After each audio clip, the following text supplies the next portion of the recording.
All right, hello everyone, and peace of Christ, all of you. I apologize being late because we have a very strong storm and we lost electricity twice.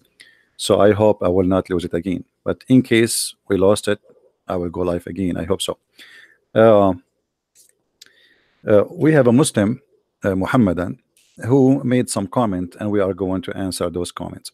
And I encourage always the Muslims to do better work and to try their best to answer me or to refute me, whatever you want to call it.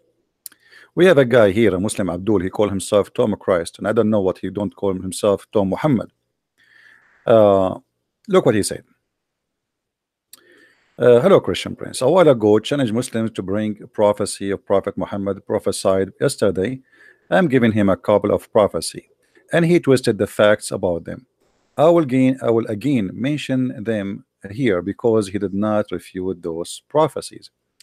He says, غلبت الروم في أدنى الأرض وهم من بعد غلبهم سوف يغلبون, in English, and he did not translate. I don't know why. Simply, this is a verse from the Quran, chapter of Ar-Rum, about the Romans supposedly will be defeated, and I will read for you exactly what he wrote. I'm trying to zoom in so you can read with me in your small phone or small screen. He says, regarding these ayat, the Surah Ar-Rum, which talks about the battle happened between the Persian and the Roman at the time of Muhammad. Christian Prince claimed that the word Adna mean the nearest, that mean Jerusalem, mean who is the one who claimed? Christian Prince, which is absolutely false, because Adna means the lowest point of the earth. Okay, according to who the word Adna mean the lowest point of the earth? You see, when a Muslim he says something, always get him busted by his own words.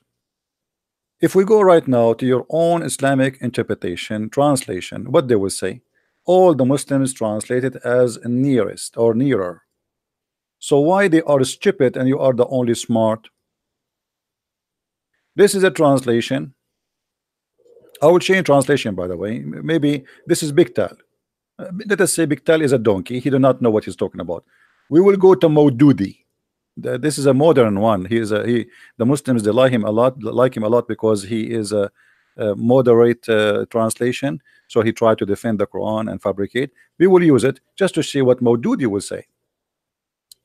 Okay, neighboring land. This is the Maududi. This is Mr. Doody himself. Okay, forget about Doody. We will go to Mr. Which one you want? I mean, just tell me who is a Muslim here in the text. Just give me a name you want. I mean, who? Let me see the chat. Hold on. Hey Muslims, what translation like me to show you? What translation you like?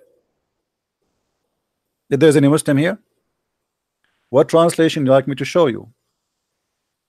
Albary, Ahmad Raza Khan, Ahmad Ali, Shish Kebab, Hummus. I mean, oh, whatever you want. Customers come first. Anybody want? What is no translation, not interpretation. We are saying translation of the Quran yet. Muslims, what translation you like?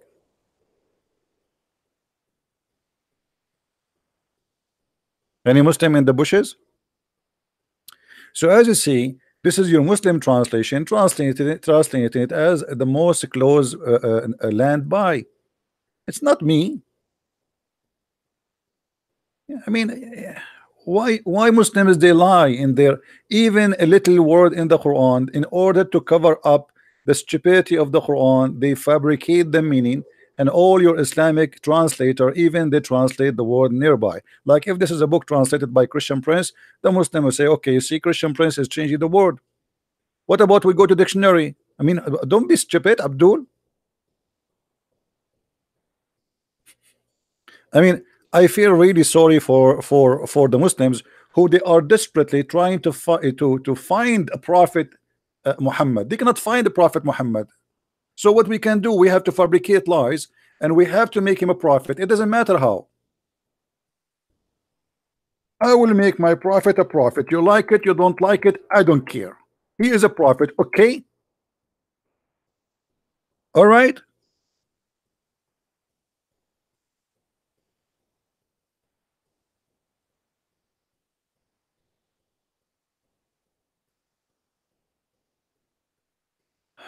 let us go here.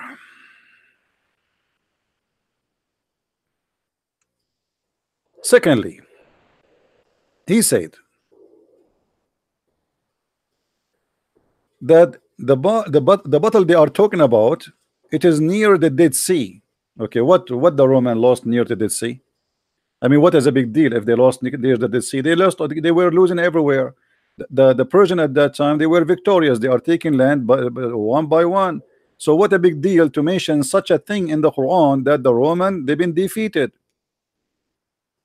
Can you show me what is the, if we go right now and we look at the list of what you are talking about, what is the city which is near the Dead Sea? Everybody knows that the Roman, the biggest loss they have is Jerusalem, and that was 614. Now, if Muhammad is a prophet, any prophecy he said about the Roman must be true. Any prophecy he said about the Roman must be true. So let us see if Muhammad really is a prophet as you trying to claim. Let us go and review some of the prophecies about your prophet about the Roman. If Muhammad lie in one of them, he is a liar. As simple as that. And look here, we discover a mistake in the Quran. The verse in Arabic, it says, in the Quran it says Alif Lam Ghulibat Rum, which means the Rum been defeated. Guess what? In the Hadith it says Ghalabat Rum, which means the Rum were victorious. In case you do not know, the Quran written without dots, without what we call tashkil. If you notice those things in the top of the words, let us zoom in. I'm zooming in so you can see. Let me line it up for you. Those things all is additional to the Quran. The Quran was not like this. There's no such a thing. So those things you see in the top here, those dots, like this dot here, and this sign, and this sign, and this sign, and those two dots here, and this sign, and this sign, shadda, and dhamma, and dhamma, all of those are not in the Quran. So it was a plain book with no addition. There's no dots, there's nothing. So it's very hard to understand really what it says. And look, now they have it with the dots, and this is a hadith, and the hadith saying the opposite. The Quran did not say the Rome were defeated. The Quran is saying the Roman, they've been, the Roman, they've been victorious. And look at the first translation the Muslims they come with in English. It says the Roman have been defeated, but in Arabic here in the front of me it says غلبت الروم.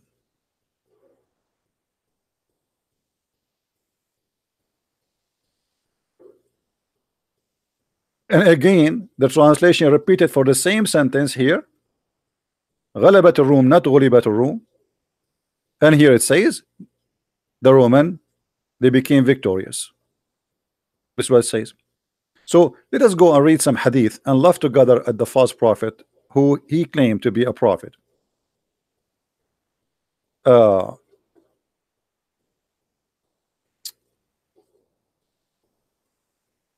Muhammad, he made many prophecy about the Roman, and I'm very thankful that Muhammad, he spoke too much about the Roman, because the more he prophesied, the more he get himself busted. Let us see one by one.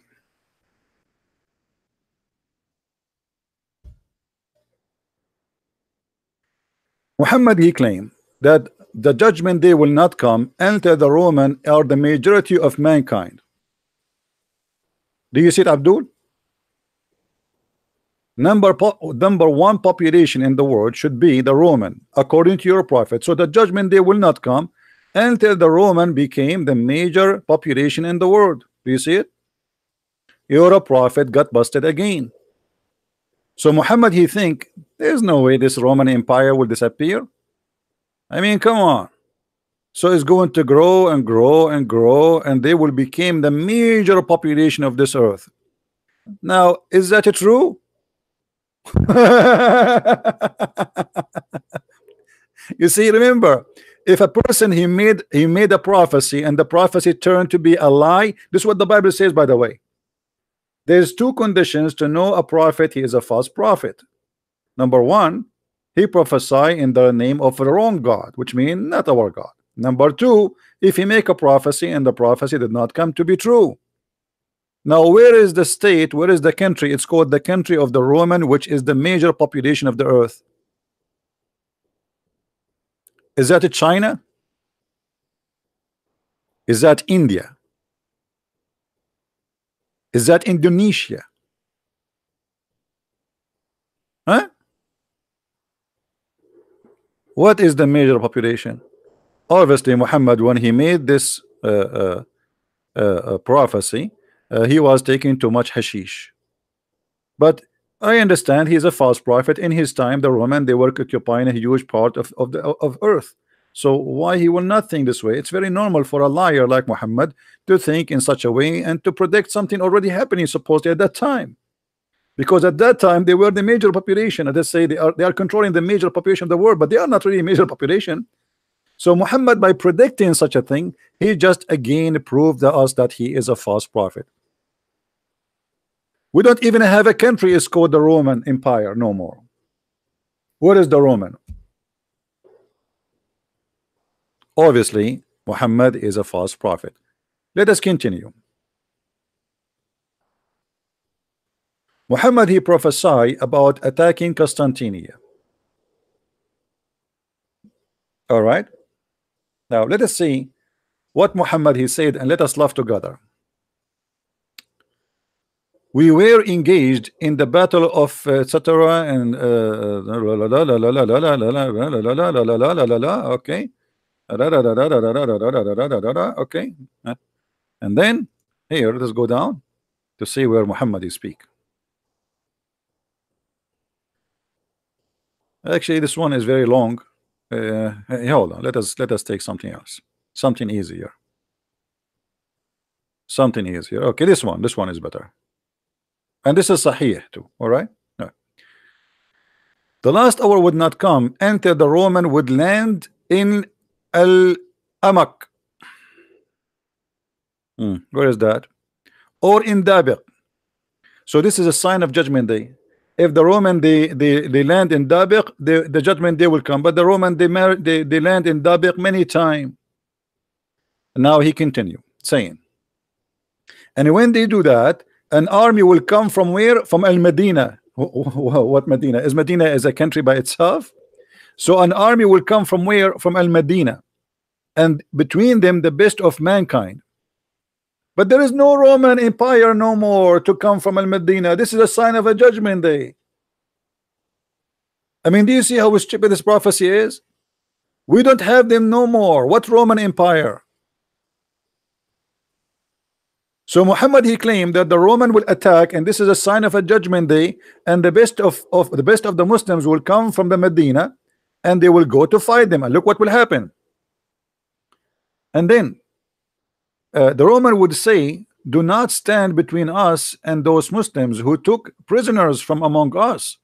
Let us fight with them. And the Muslims would say, nay, by Allah, we would never get aside from you and from our brothers, that you may fight them. So now the Roman they will attack the brothers of the Muslims. Who are they? Let it go. Now they then will fight, and the third part of the army would run away, whom Allah will never forgive. So third part of the army of the Muslims will run away as usual, the same as we do with Israel.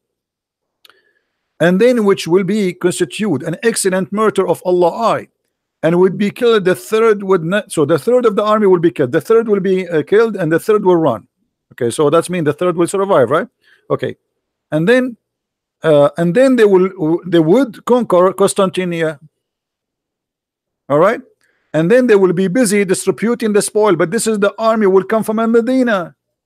Constantinople is already they changed the name. They call it Istanbul.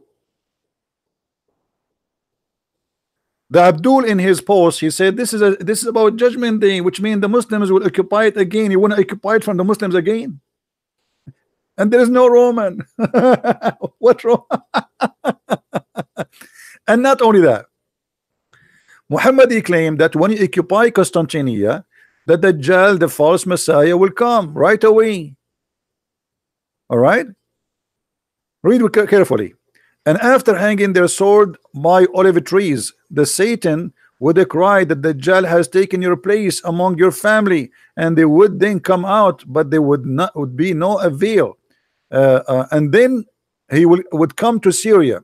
He would come out while they are preparing themselves to the battle, drawing up the ranks. So the fight between the Roman, which was going to take between the Roman and between the Muslims, is in Arabia, or in the border of Arabia, not in Constantinople. But anyway, so here, after the attack and supposedly they want to take Constantinople, suddenly the false Messiah will come. And then when the false Messiah come, the Messiah, he will land in Jerusalem in the elevator. Is called the elevator of Damascus.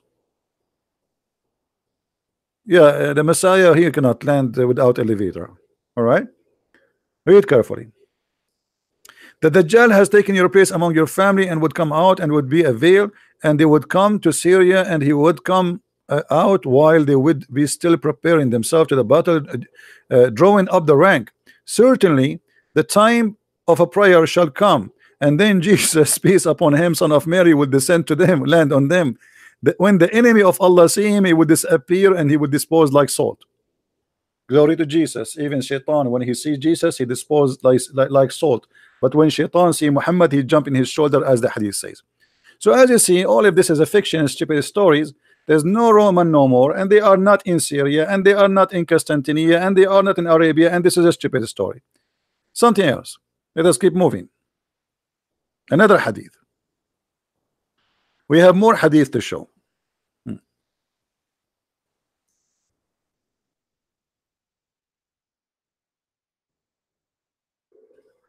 According to Muhammad, the Jews, they will attack the Roman. Who? The Jews will attack the Roman. How is that will happen? The Jews will attack the Roman?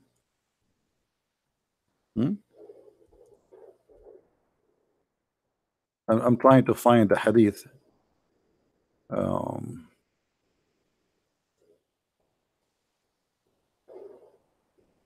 Let us see if we can find it. The Jews will attack the Roman. I really like you, Muhammad. Let us see. Oh, hold on before we jump. Oh, okay. When the Muslims, when the Roman, they were victorious again. They were victorious according to the hadith here after the battle of Badr. But the battle of Badr was 624. So this is past the 10 years Muhammad he spoke about, or 9 years, sorry. 620 after 624. Read carefully with me. Abu Sa'ad narrated that the day of Badr, the Roman had victory over the Persian. So the believer pleased by that. Okay. So now we got a date from the Muslims saying that the Roman, they were victorious again by the fight of Badr, according to the Muslim, not according to me. Remember, on the day of Badr, the Roman had a victory over the Persian. So the believer were pleased. And by the way, why the believers were pleased? Here there is some kind of mystery in the story, because if the Roman are kuffar and they are the enemy of Allah, and even Muhammad, he wanted to kill them all. So why the Roman, if they are victorious, Muhammad and the Muslims are pleased? Any Muslim can answer that? Why will be pleased? Why the believers will be happy with the victory of the Roman over the Persian? Are you Roman? Is the God of the Roman is your God? Their God is Jesus. So why the Muslims are happy? Here simply Muhammad, at that moment Muhammad was trying to play Christian. Muhammad was a person, he's a refugee, whatever the word mean. When he is with the Jew, he is a Jew, like Obama. Obama, he go to Egypt, he make a speech, he quote the Quran, he's a Muslim. He go to Jerusalem, he wear the hat of the Jews, and he kiss the wall of the temple. He is a Jew, and even he put a paper in the wall. He go and sit with the atheist, he's an atheist. He go to the church, he's a Christian. That is Muhammad. Otherwise, you explain to me why Muhammad will be, and the people of Muhammad will be pleased by the Roman victory, when just a few years after Muhammad, he attacked them himself. First attack, he could not make it. Then after he died, actually, the Muslims were able to penetrate through the Roman land. Now,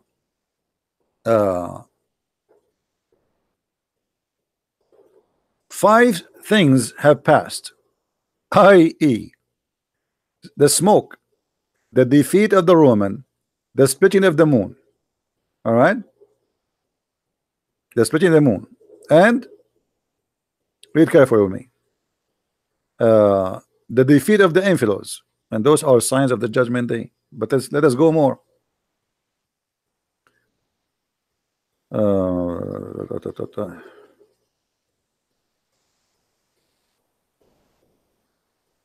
The Roman will enter Syria and stay for 40 days, and no place will be saved from them but Damascus and Oman.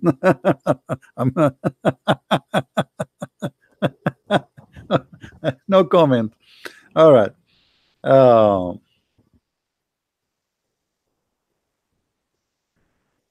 Read carefully with me here. You will fight the Arabian Peninsula, and victory will be granted by Allah. Then you will fight the Roman, and victory will be granted by Allah. And you will fight the Dajjal, and the victory will be granted by Allah. And then Jabir said, Dajjal will not appear until you fight the Roman, which means this is the last thing to happen. But there's no Roman no more. Let us continue. I want to find a hadith where Muhammad, he says that you will fight, the Jews will attack the Roman. Hold on, let us see.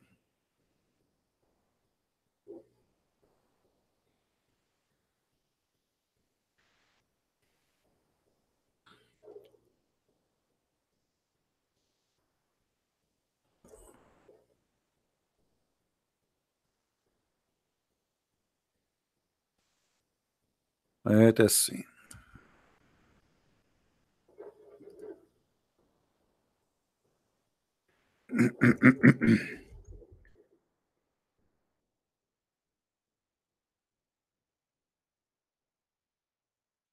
There's a hadith, I just remember it, where Muhammad, he claimed that 70,000 of the Jews, they will attack the Roman. What is, I mean, how in the world Muhammad, he say such a thing? Too much hashish. Let us see.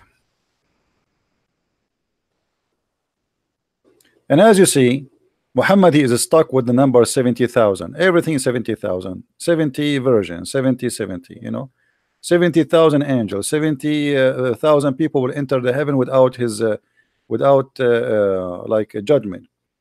As you see. Let us see. I'm trying to find it.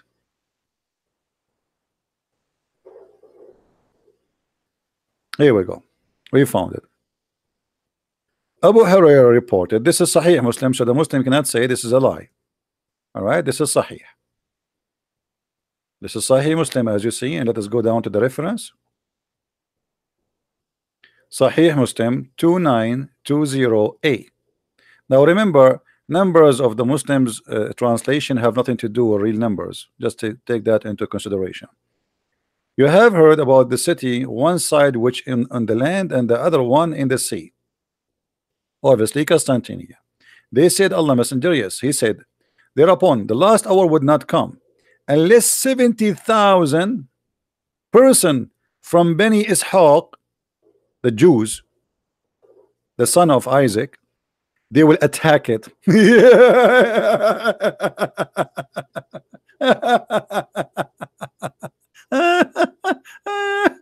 I mean, this is a nice one.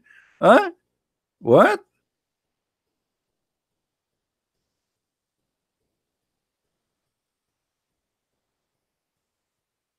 Bani Ishaq? And who is Bani Ishaq?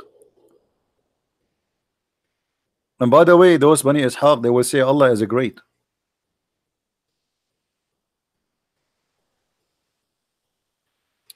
Read with me carefully. When they would land there, they will neither fight with weapon nor shower arrows, but would only say Allahu Akbar, Allahu Akbar, and that's it. This is how they win the war.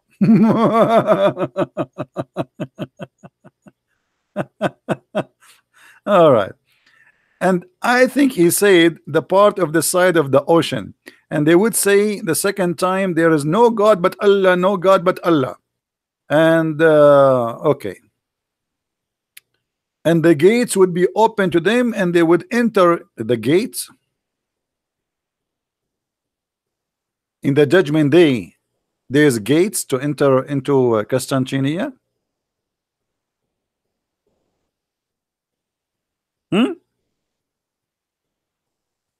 If there is any Abdul in the bushes. So we are talking about judgment day, maybe thousands of years from now. The gates will open. What is that?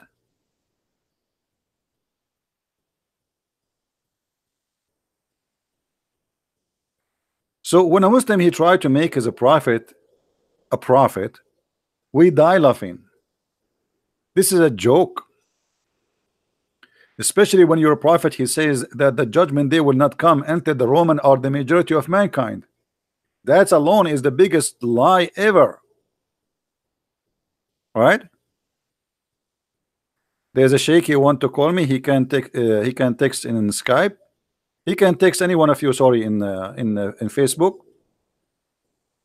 and confirm to me that he is a sheikh, and then I will call him. Most of them, they are kids. So do you see how we got Muhammad busted? Muhammad, if he is a prophet, he should not lie once. But Muhammad always he lie.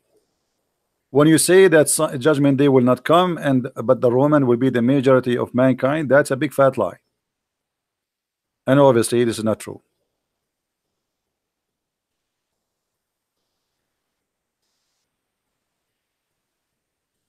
Post for us your Skype, the one who claimed to be a sheikh. Sorry, post for us your Facebook. Post in your Facebook first that I changed to Christian Prince now, immediately, and post your Skype there, and post the link for us, and I will click in it. I will go there to your Skype, or so to your Facebook, sorry, or the admins will check that, and if you are really who you claim, we will call you immediately. So let us make it clear. A liar is a liar. If you lie once out of 10, you are a liar. If you lie twice out of 10, you are a liar. If you lie 10 out of 10, you are a liar. And Muhammad, he lied 20 out of 10. Name for me one thing Muhammad he said of all those things is not a lie.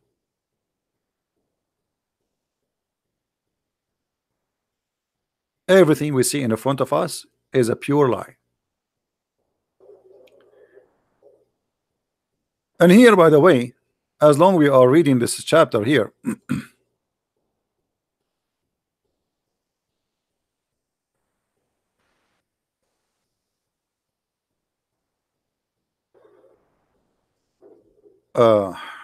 you will see the Muslim how they fabricate translation in order to cover up the stupidity of the author of the Quran. Here it says, so glorify Allah. It doesn't say that. It says a glory to Allah. You see how they change translation? There's a huge difference between so glorify Allah, which means as an order for you to glorify, or if it's saying Subhanallah, praise be to Allah. Allah saying praise be to Allah. How stupid that is. But always the author of the Quran, he forget to switch between him and Allah, and that make it funny. This is why, you know, I'm working in the translation, in the Quran translation, so everybody will see the real translation for the Quran. Now, any other Muslim here, he have a prophecy made by Muhammad, so we can get it busted. Anyone?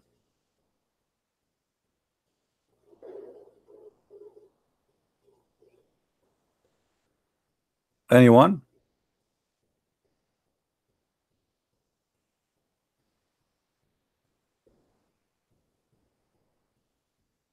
Let me show you a prophecy of Muhammad in the Quran.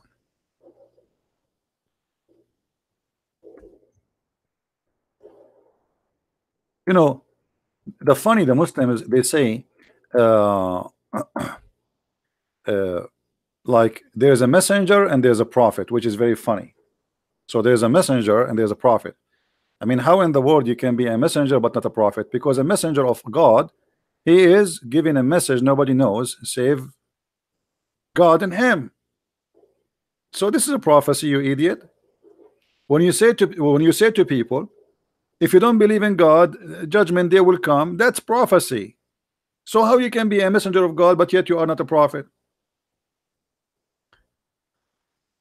Because the real prophet, by the way, is God himself, because the prophecy is coming from God.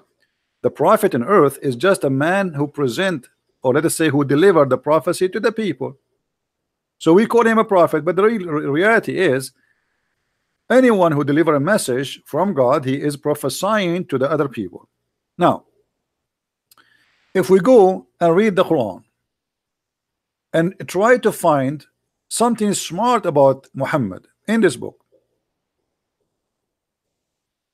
Muhammad prophesying in the Quran, like what? Muhammad is the only one knows that hail is coming down from mountains in heaven. How Muhammad he knew that unless he is a genius prophet?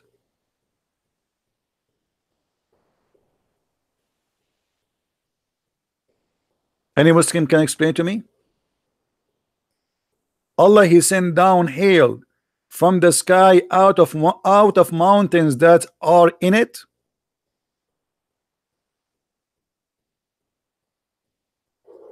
Muhammad he was sitting alone thinking how hail is made, shish kebab, falafel, hummus, and then he come to the idea there is mountains in the sky and Allah he break hails from there and he throw it at us. Do you see it, Muslims?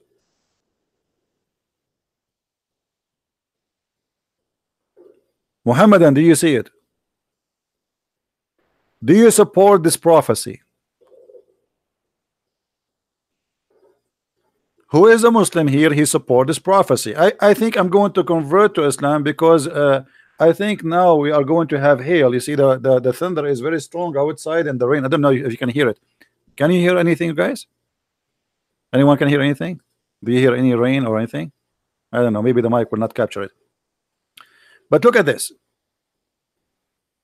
Muhammad is for sure a prophet of Allah. There's no doubt. Otherwise, how we knew that?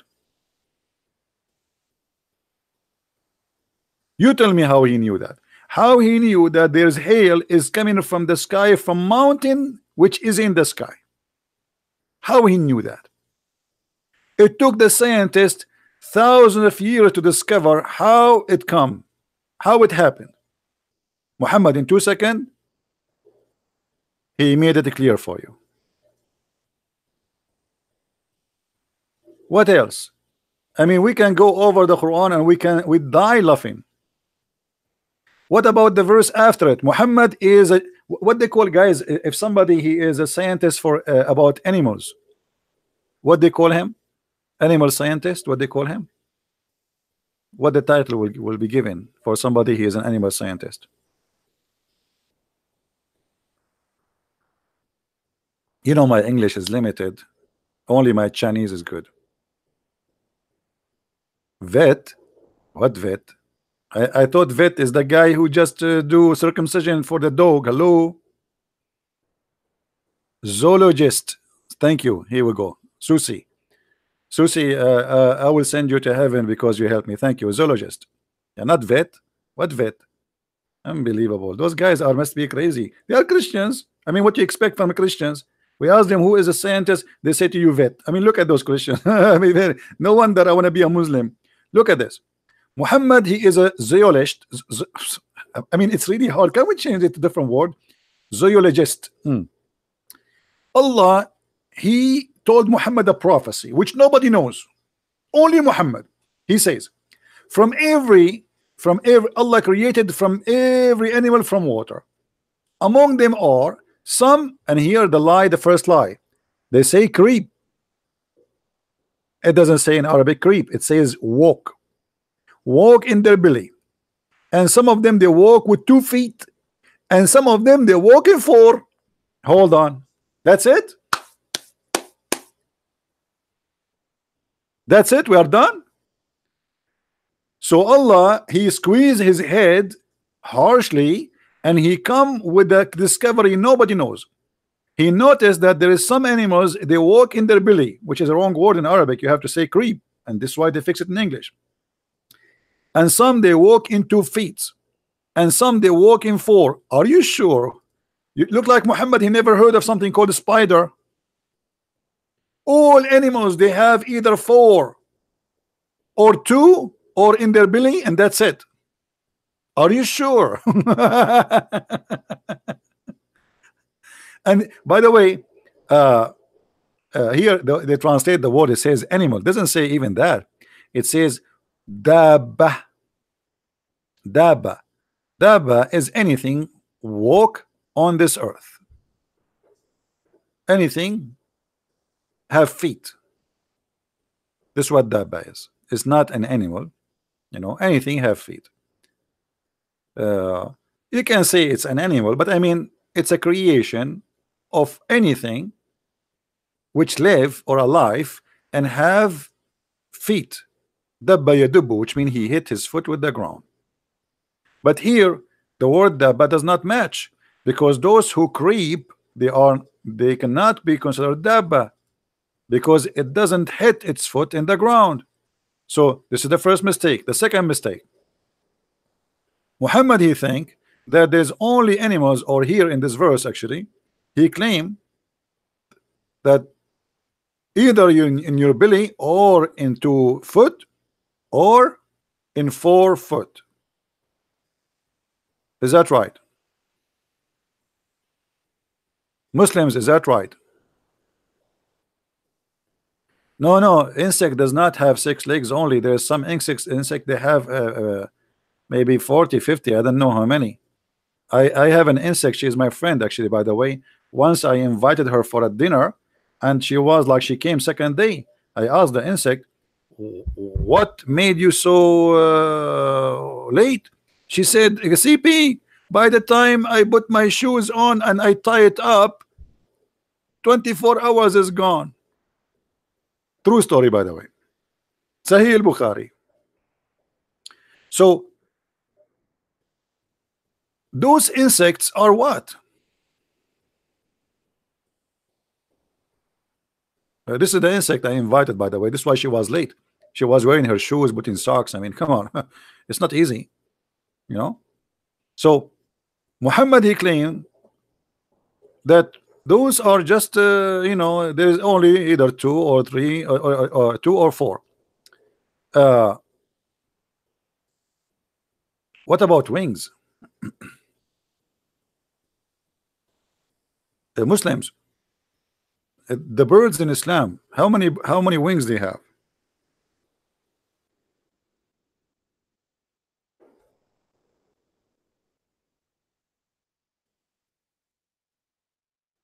Any Muslim have an idea?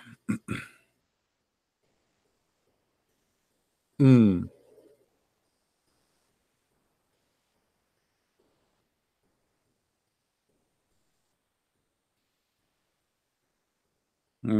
Okay.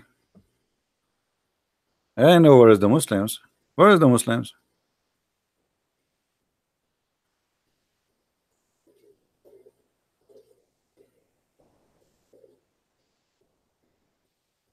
I don't see them.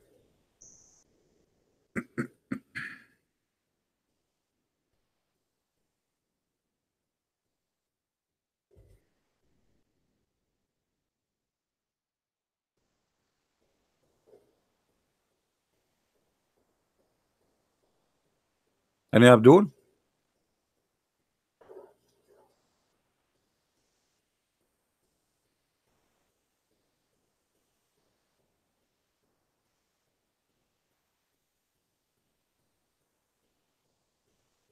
Hmm.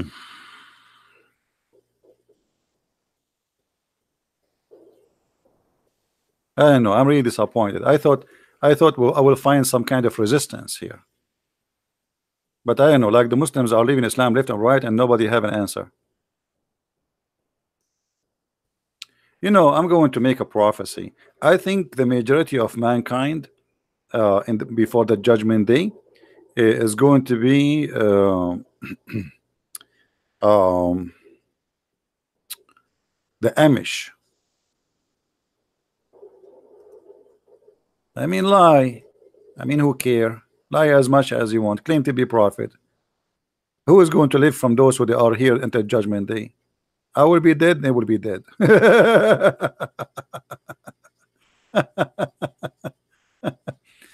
By the way, I have a question about angels because I find the Quran is really funny. Uh, how many wings the angels they have in Islam? Muslims.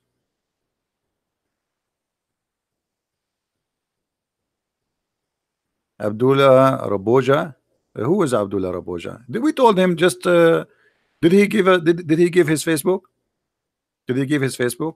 Don't waste our time. Give us your Facebook. Post in your Facebook, your Skype. We'll check you out and we will call you. Guys, look at this and laugh.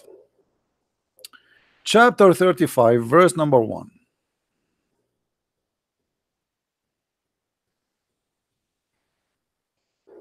We appointeth the angels messengers having wings 2 and 3 and 4.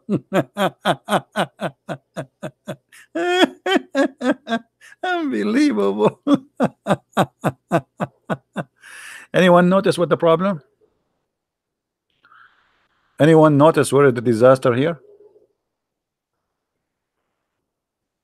His Facebook is fake.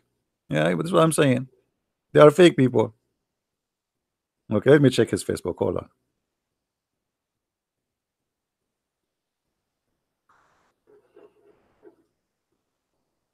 on. This guy he just created Facebook 2 days ago. Well, 1 minute ago.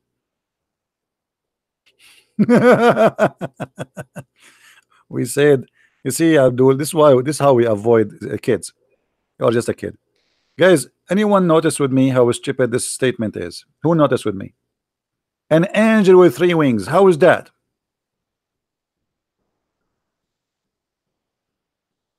Any Muslim have an idea? We have angels with 3 wings. Wings.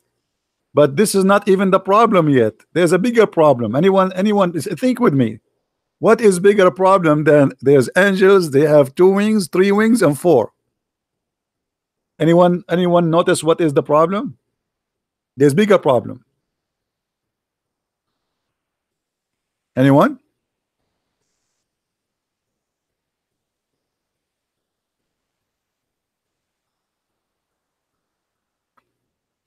Any Abdul? There's a bigger problem. No. Forget about how he fly. Allah will make him fly. Don't worry. Is it Muhammad? He says that the angel Jibril have 600 wings. The Quran confirm that there's angels who Allah he sent them down to the earth. Only one of those 3 kinds. Either they have 2 wings, 3 wings, or 4 wings. So how Jibril have 600 wings? Do you see how we got Muhammad busted? He's a liar. Let us go to the hadith and laugh together.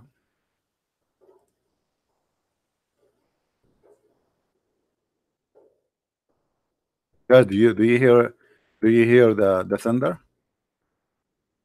If we lose electricity, we will lose broadcast. Let us see.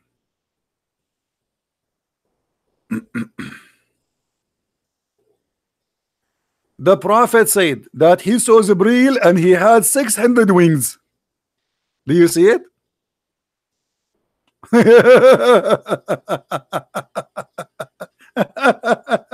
Unbelievable.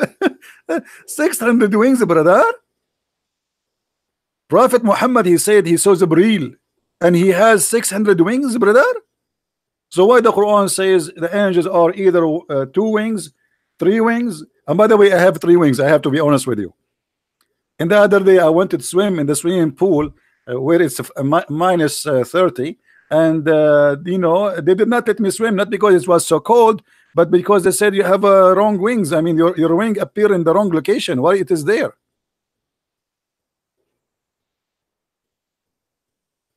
And this is Sahih. The Muslim, they cannot say it's a lie. It's a fabricated hadith. This is Sahih Muslim, and we can show it. You're from Sahih Bukhari. So how the Quran says that Allah he sent angels either have 2 wings, 3 wings, 4 wings. Let me draw the angel who have 3 wings. Hold on. You know, I'm very good in art, by the way. I was invited to the museum in Munich to teach artists how to draw because I became famous. You know, mashallah, Allah made me famous. So this is the angel. Okay, this is an angel, Islamic angel.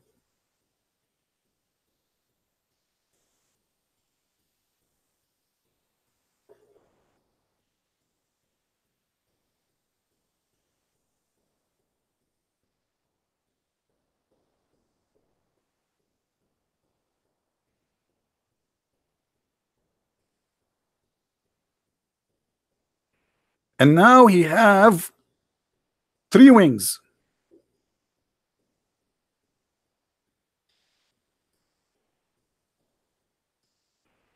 And the third wings, I guess it is here in his ass. Unbelievable how good I am. I'm sure my mother, she will be proud of me when she see me doing that. Unbelievable. I mean, look at this. Let me put my signature so nobody will you know, take it and print it and claim copyright over it. I will make my signature in Arabic, so you cannot steal it from me. Okay, here we go. Now it's secure and signature here. Okay, what is that? Even the word is not right. Okay, Alhamdulillah.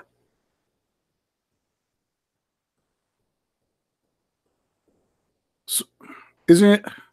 So you Muslims, you say to us Muhammad is a prophet, and yet he cannot even maintain his lies. I mean, at least let him cover his lies. How he saw Jibreel in 600 wings when the Quran says angels who sent to the earth only either with 2 wings or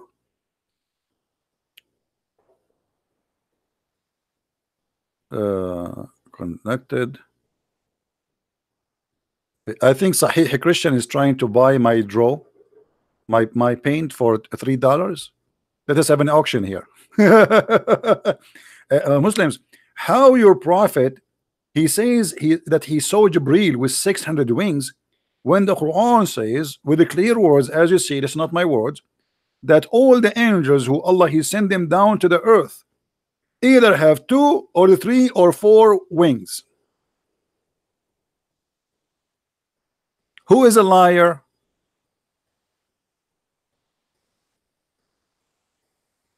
Any Abdul?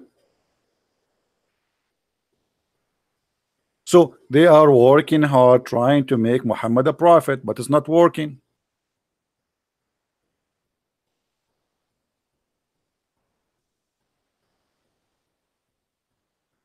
هناك شيخ وأنا أعلم أنه يستجمع الجن ويسميه الملائكة المسلمين. Any Abdul? You can answer in text if you want.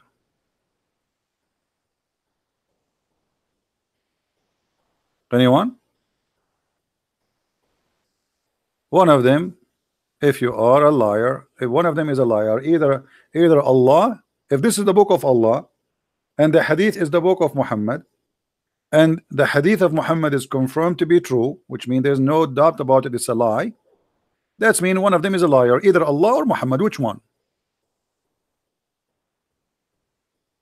Anyone? The hadith is fake, that cannot be, because it is sahih. My friend, it's sahih. It is sahih. I mean, we cannot say it's weak anymore. I mean, the game of weak and strong, we cannot use it, brother. We cannot. That's it. This is sahih. What we will do?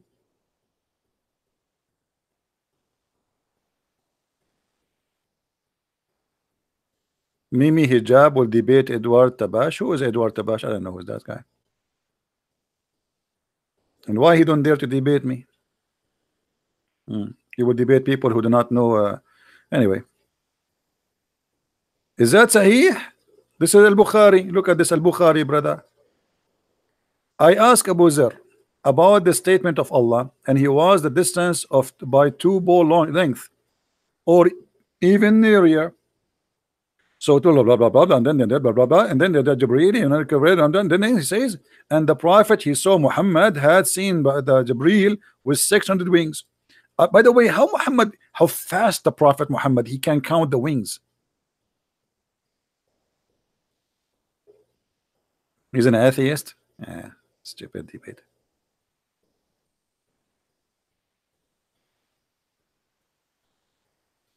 Any Abdul?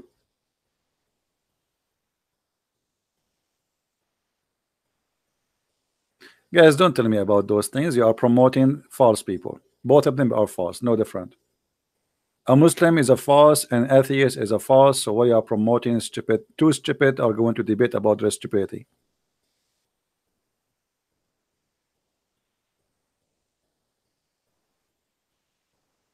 Any Abdul? Who want to answer? Which one of them is a liar?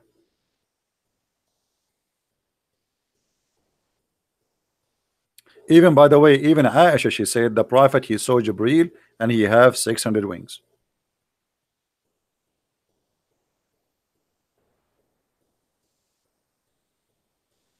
Anyone?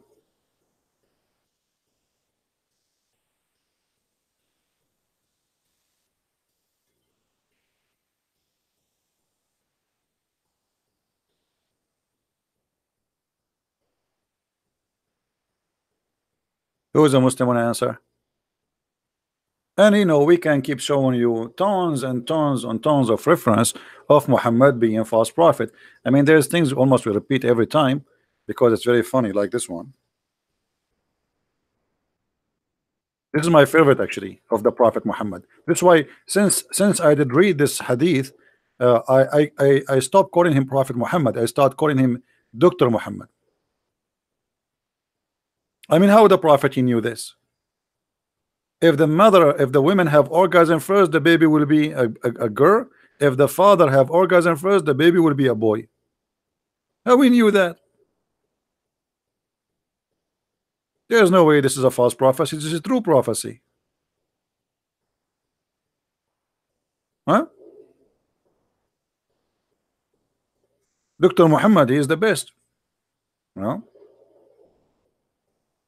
Dr. Muhammad, he knew everything.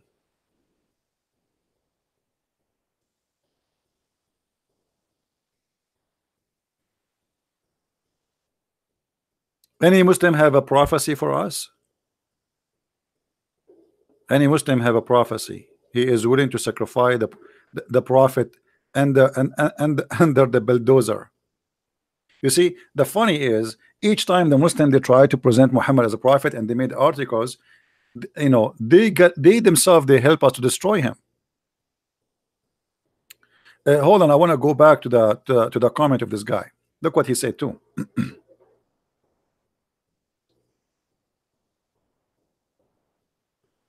The Prophet of Allah said, which one of the cities is going to be open first? He said Constantinia or Romia. The Prophet said the city of Hercules, which mean the Constantinia. Hold on. But Muhammad, he said that the sign of the judgment day is opening the Constantinia, not the opening of Rome.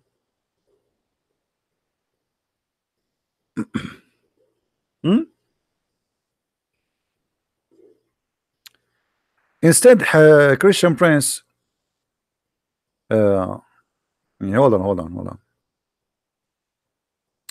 Instead of Christian Prince, he showed us two hadith where Muhammad prophesied that the Constantinia will be liberty by the Arab at the end of the claim. Okay. Well, no, not only this. I just showed you that the one who will attack Constantinia, there will be 70,000 of the sons of Isaac. Not only the Arabs. So there's a contradiction. And then he says, did not yet happen. And then he says, after the battle of Dabek, and they claim that the Arab did not conquer the city, but the Turk, and thus Muhammad is a liar. He mixed up the hadith and twisted the fact. Ask any Muslim scholar, he will tell you that the two hadith he mentioned did not happen yet. For sure did not happen yet. That's why we say your prophet is a false prophet.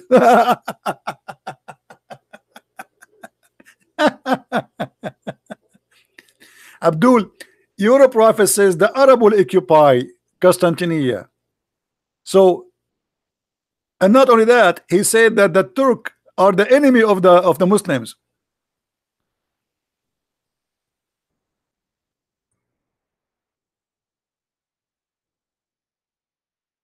Read and laugh.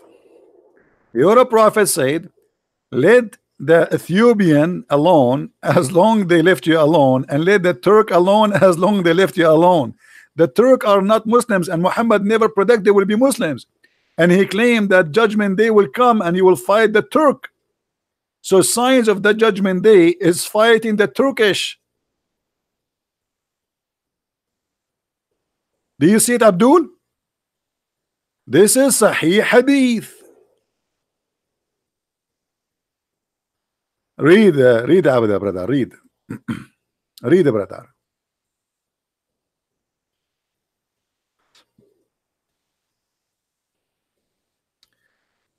Oh, messenger of Allah, pray for me, grant me victory, and blah blah blah blah blah blah blah blah blah blah blah blah blah blah blah blah blah.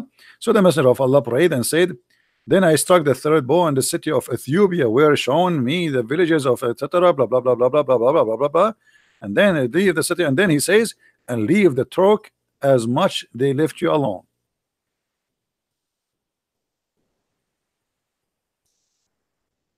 Different hadith.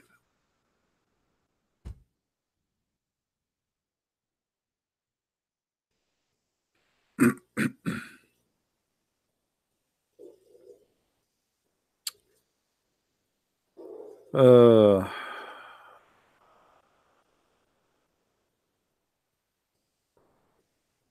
trying to find the hadith about the Turkish. Hold on.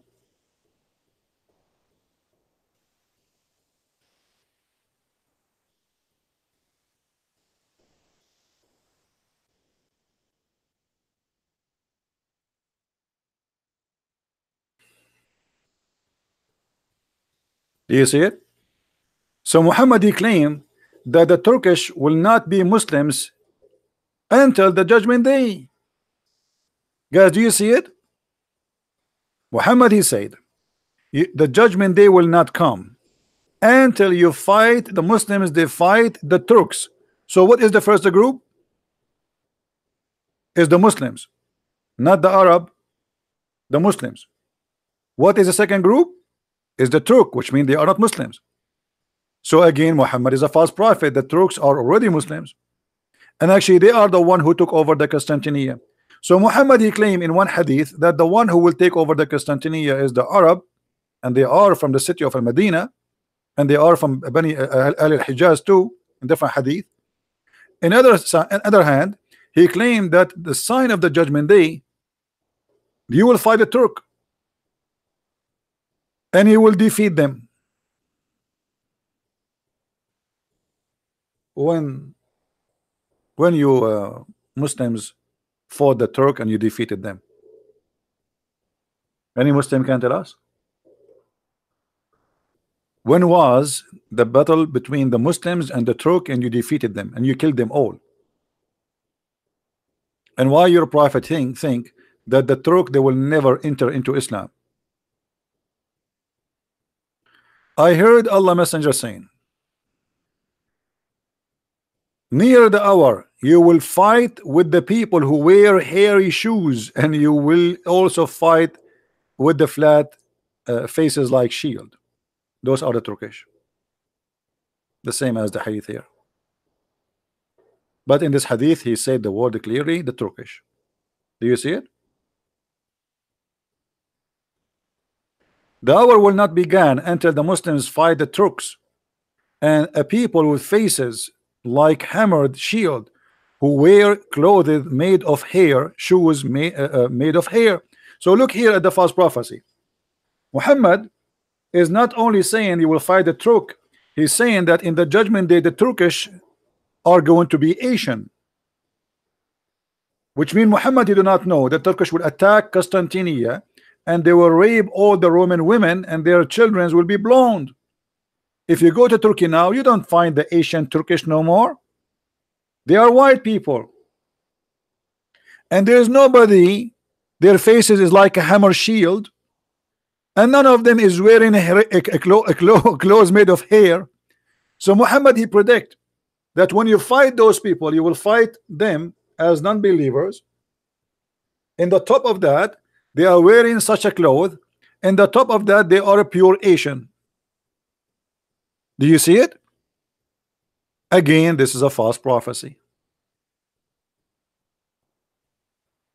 He described even how the Turkish look like when you fight them.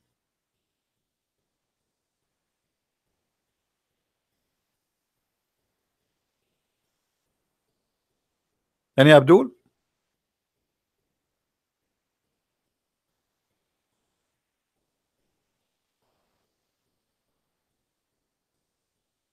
Any Muslim have an answer? And by the way, here he is making fun of the Asian people. Look what he said about the Asian people. He says their faces like hammer shield. Oh, I forgot too. What about Gog and Magog? I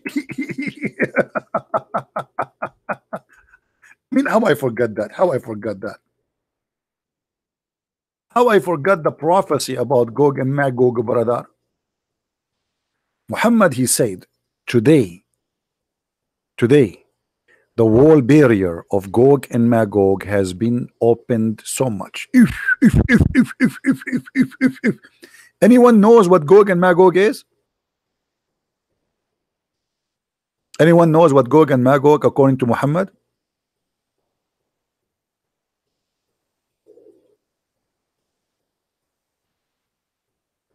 The Muslim will use the bows and arrows and shield of Gog and Magog as firewood for 7 years.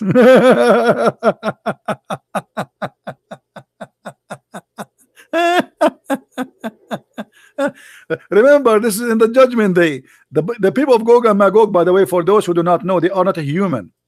They are not a human. They are a special kind of a creature. We do not know what they are, but if you have my book, you will see that Muhammad, he claimed that you can sleep even inside their ear is so big.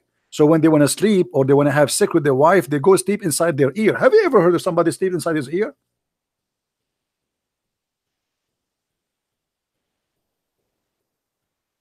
In the judgment day, there is still people will be using arrows and shield, and they are made from wood.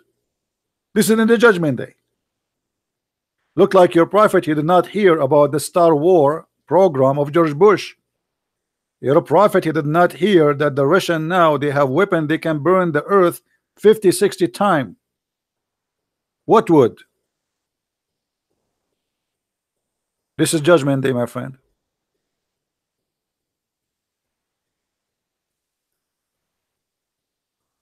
And look at the other false prophecy. Muhammad, he says There is no being worthy to worship except Allah. There is a destruction in store of for Arabia, for a turmoil which is at hand, which means Muhammad saying, now the torture is coming. The people of Gog and Magog, they are coming. Allahu Akbar. They are in the corner. Look, read it. Do you see it? Muhammad, he predicted that they are there. And he says, the barrier between Gog and Magog has opened so much. So he's warning the Arab, be careful, they are coming to you. And he says, Abu Sufyan made a sign 10 with the help of his hand in order to indicate the width of the gap, and he said Allah messenger would be perished in spite of the fact that where would be good people among us.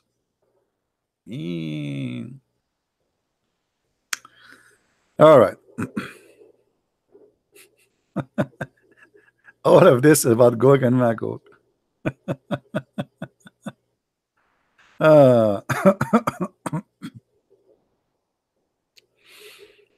Okay. You see, all false prophecy. By the way, for those who do not know what Gog and Magog, the Quran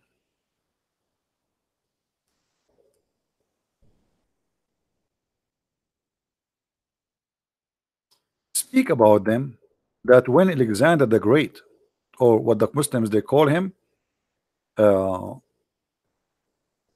Zulqarnain, the man with the two horn. And the reason he's called the man with the two horn, because simply when he invited his people to convert to Islam, his people, they did beat him with the hammer, boing, in his head, and he got the first horn. And then Allah, he resurrected him from death, and he sent him again to his people. So his people again, they hit him in the other side of his head with the hammer, boing, and he got the second horn. True story. Now, here is Al-Qurnain. When he arrived to those people who they are supposedly so stupid, but look, the Quran saying they are so smart. Just to show you the stupidity of the author of the Quran. When he reached the place between the two barriers, he found between them people who could hardly understand the word. Now here they put if his language, that's a lie, because لا يكادون يفقهون قولا, which means they can't even speak. And then suddenly they say, Zulqarnain, indeed Gog and Magog are causing a disaster in this land. Shall we pay you a tribute in the condition that you build a barrier between us and them, brother? Suddenly Zulqarnain became a contractor. I thought he is the one who conquered them. How somebody he conquered them, he is going to be hired by them. And now Zulqarnain, he said, okay, I will build for you a bridge between you and them. Muslims.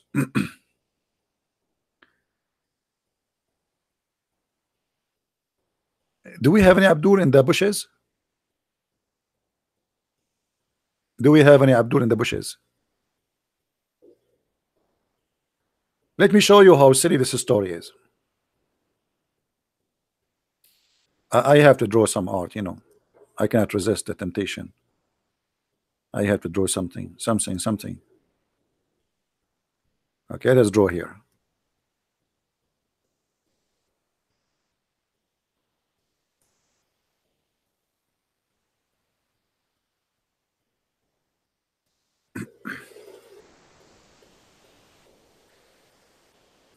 If we draw here, let us say, according to the story, there is two hills or two mountains. One is here and one is here. And people of Gog and Magog, they are here. And those people are here. People. So Zulqarnain, he built a dam between them and between those people, so they cannot go through. And the dam is built from copper and iron. Copper and iron. Okay. According to Muhammad, The people of Gog and Magog, they cannot go through until the judgment day. But why? I mean, the only way for this to happen, if there is a fence and the earth is a flat, and the fence go all the way to the end of the earth, correct? If they are behind the fence, the only way, I mean, why Gog and Magog, they don't come from this direction and come here? That's it. You know what I'm saying? Do you understand what I'm saying? If Gog and Magog is from one side of the earth and we are from the other side, all of us, we are human in the other side, where are they? and Zulqarnain, he built a dam between us and them, a wall, so they cannot come in. I mean, isn't it, this is alone enough to prove that Muhammad is a big fat liar?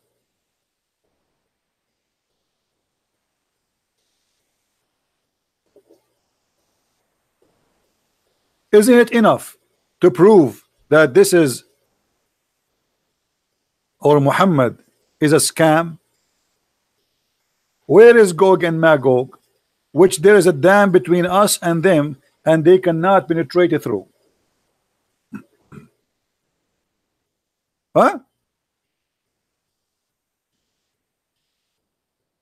Let me find a picture. Maybe a picture will be more helpful. Hold on. Give me a second.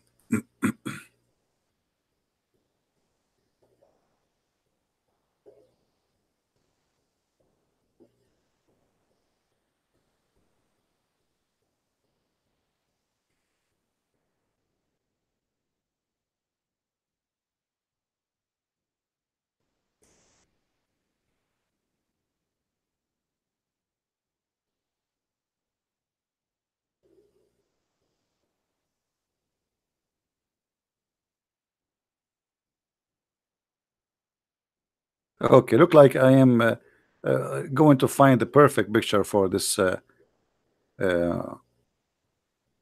story.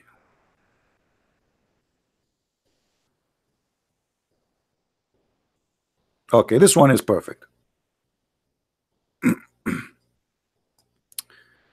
Let us show it in the screen. So now we have two mountains, one in the right and one in the left. Forget about the river. Let us imagine this is just a land. And in that side, in this side here, there's a people of Gog and Magog. In this side here, there's the people, the good people. The people of Gog and Magog, they say to Zulqarnain, for the sake of Allah leg, build for us a dam. So he said to them, okay, bring me copper and iron. And he melted them and he made the bricks and he built a dam between those two mountains. And now supposedly the people of Gog and Magog, they cannot go through. It's a very high wall. That's it. You cannot climb it, and it's very soft. Don't try. And you cannot dig underneath. Come on, it's made from iron. Hello. So Muhammad, when he said the hadith, he said that the people of Gog and Magog, they made a hole like they can see through, and that is dangerous. He is saying that, man, the Arab are going to face a very horrible time because a little tiny hole made in that wall. Muhammad claimed that judgment day will not come. A sign of the judgment day is when those people, Gog and Magog, they make a hole in that wall. I mean, that's nice. Hole in that wall. Ew. I never thought I can say that. Mean hole in that wall. Let us make a hole in that wall. Hold on.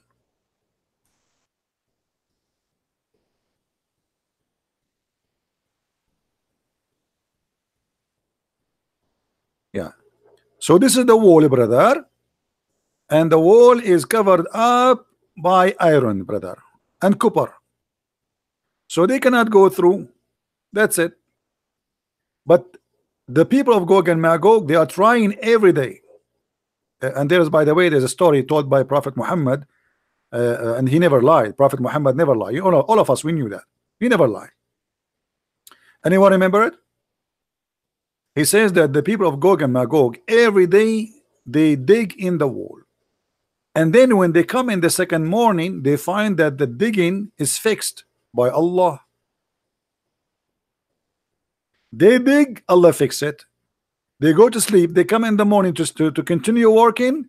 They found the hole. Like, let us see, they make a hole here. Huh? Oh, no, hole. They are digging here. Oh, here. They make a hole here. Huh? But it's not enough for them to put their head yet. It's like enough, small. I mean, but they can see through, but they cannot go through it. And now they go to sleep. When the morning come, Allah, when they come back, they find that this hole is fixed, brother. Alhamdulillah. Anyone knows why? Each time they go to sleep and they come back, they find the hole is fixed because they forgot to say, Inshallah, thank you, I am 70. I mean, have you ever heard of a stupid story like this? The reason the hole is fixed because when they start for eternity, for thousands of years, they are digging, they're digging. But each time they make a hole, Allah fix it. Why? Because they forgot to say Inshallah. But one day, the leader of Gog and Magog, before they start, he will say, well, actually, not before we start, before they go to sleep, after they open this small hole, he will say to his soldiers, let us go sleep, and Inshallah, tomorrow we continue work. And now, because he said Inshallah, Allah will not close the hole for them, and then they will be able to go through. Any Muslim want to prove me to be a liar? Who is a Muslim here saying I'm lying about this story?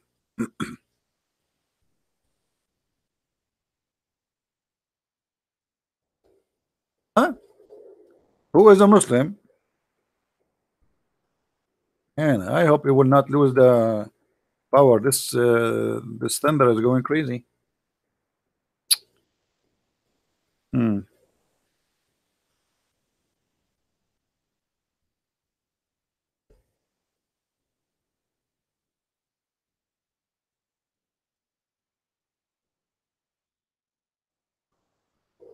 Let me show you the hadith.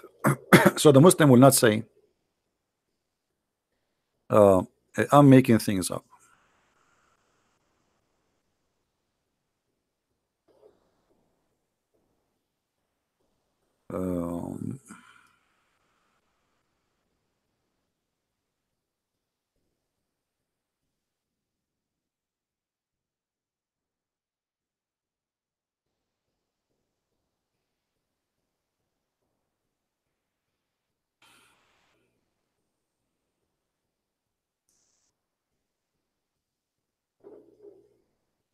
Okay.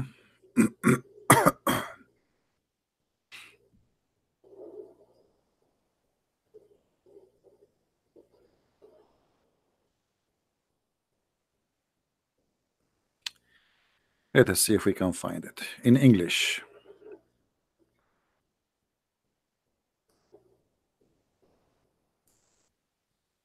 This is the issue. Always you have to find things in English because none of you, or maybe few of you. Here we go. We found the story. Alhamdulillah. Thank you, Satan. Thank you, Satan, Allah, for helping us. Abu al-Hadith, Abu Huraira. Abu Huraira, by the way, for those who not know what Huraira mean cats. Like when you spoil cats, you call them Huraira. So he is the father of cats. Abu Huraira reported from the Prophet SAW FMW Mercedes-Benz regarding the barrier, chapter 18, verse number 93. They excavated each day until they are just about to penetrate, almost there. Their leaders say, go back, that you cannot penetrate it tomorrow. I mean, how smart this leader is. They are almost there. I mean, come on, let them finish, Abdul. Why you are being stupid? I mean, every day for eternity you are doing that, and now you are almost there. You say to them, go home, tomorrow will come. So he will say to them, Go back, go back. Let us change the color. Hold on. This color is not good. Yellow. Which color you like, guys? This one, this one. Go back so that you cannot penetrate it tomorrow. He said, but Allah will make it return just as it was. If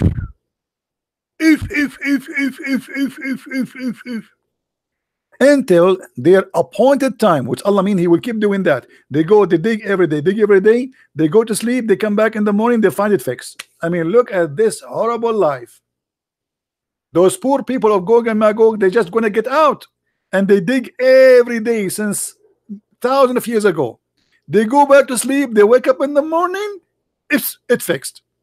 And then when Allah or denied to send them upon the people, their leader will say, go back so you can penetrate tomorrow, inshallah, if Allah wills. Aha! This is the password which was missing from the beginning, from the story. If he say inshallah from the first time, this idiot, he will be able to get it through. But the stupid idiot, the leader, he keep forgetting to say inshallah. Do you see, brother, how important to say inshallah? Even Gog and Magog, they are Muslims. Hold on. How Gog and Magog, they are bad, but they are Muslims? Any Abdul? How they are evil, how they are disgusting, how they are bad, but yet they say inshallah.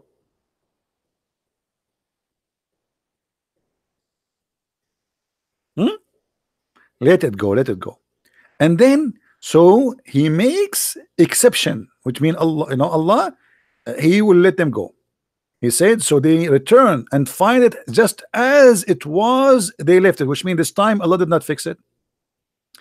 Then they penetrated, brother, and here a disaster. Then they penetrated. They, Ya'juj and Ma'juj, are released upon the people, drinking up water, and people flee from them because they suck water. They are thirsty for water. They are like elephants. Like they suck a lot of water. If they go to an area, the area will be dry because they suck a lot of water, brother. Actually, I speak about my my grandfather. He used to have a brother. He used to have a farm, have a lot of water in Sri Lanka, and then one day we woke up in the morning in Sri Lanka. We are Indian originally, brother, and a person from Gog and Magog, he stopped by, and we do not know he's from Gog and Magog. So we told him, you are welcome. In the morning we woke up, brother, we found Sri Lanka dry. There's no water. All Sri Lanka is dry because they suck all the water. Now look here.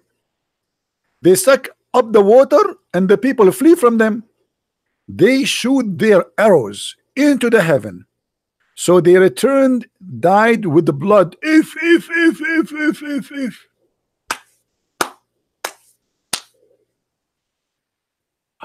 What is that? The sky is bleeding? Muslims, they shoot their arrows. We have to change the color now. We cannot use this color no more. We are talking about the blood. Hold on. So they shoot their arrows, brother, at the heaven, and the arrows return died with the blood. And they say, currently, arrogantly, we vanquish this earth. Let us demoniate and the inhabitants of the heaven. Now they want to take the heaven too, so they finish the earth. Oof. So the whole earth, brother, is controlled by Gog and Magog.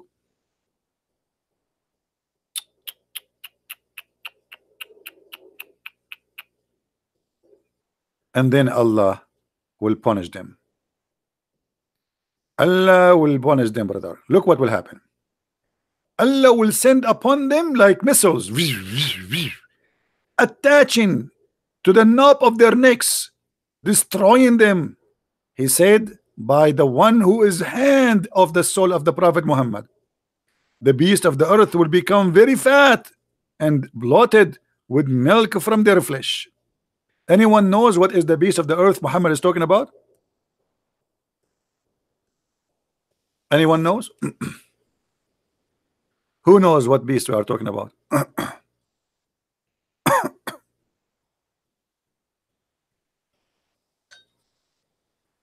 Hmm. What is that, Muslims? The wolves, they will eat them? Who? Or this is a jassasa. The beast will come from under the ground. Allah will send it speaking Quran. Brother, the beast will become fat because of their flesh, brother. With their milk and their flesh. Milk? They have milk. So are you telling me that Mr. Wolf will be suckling from them? Hmm. I see. Any Abdul? Any Abdul? I mean, still you Muslim, you want to say to us that Muhammad is a prophet of God? We have the satellite, they cover every inch in this earth, and nobody found your damn dam. Hmm? This guy is annoying. Go to bed, go to bed. You are Abdul, you are stupid.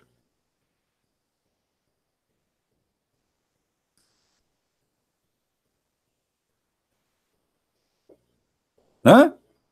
Where we can find Gog and Magog? So obviously everything we say to prove that Muhammad not only a false prophet, this guy is an idiot.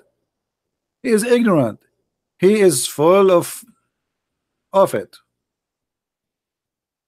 Fairy tale stories, stupid stories, and he makes stories, and he, you know, he is copying legions of people before him, and he is making it as if it's true.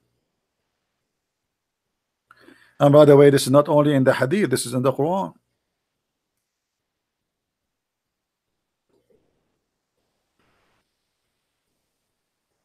As you see.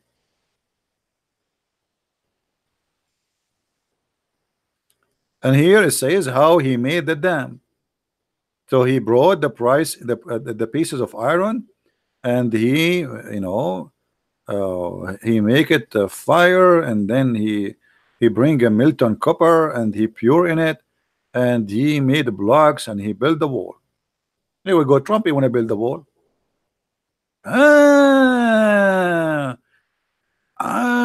Mean.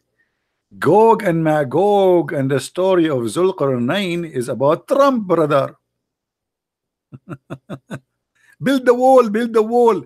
Here we go. The idea of build the wall. You see where Trump he got his idea, build the wall?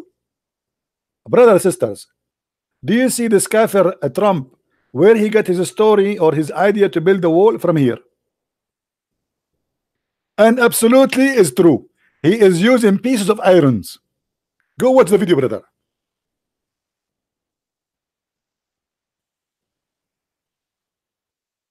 I mean, how you can deny? How you can deny? You cannot deny it.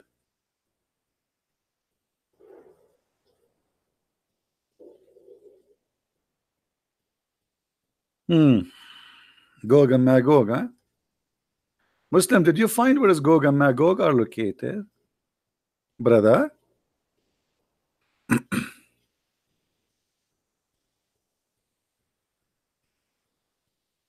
Anyone?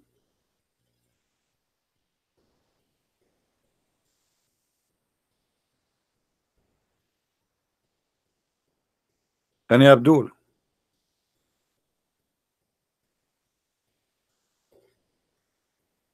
So guys, did we learn something good today? Did we learn something good? As you see, each time we go online, we share with you tons of evidence, and we connect the dots together, and we prove one thing always, that Muhammad is nothing but a scam. I say it as it is. I know there's many people, they are politically correct. You know, maybe they don't even dare to say the word, but I say it as it is. Muhammad is a scam. Muhammad is a false prophet. Additional to that, we have from the Bible teaching that Muhammad is an antichrist. Who is the antichrist? The Bible says whoever deny the Father and the Son. Correct? So we prove every day that Muhammad is a false prophet. He's a liar. He's a scammer. Additional to that, we have a clear proof from the Bible that Muhammad is a scam and he is a liar and he is an antichrist. If you don't believe me, believe the Bible. And as you see, I show you everything in the screen.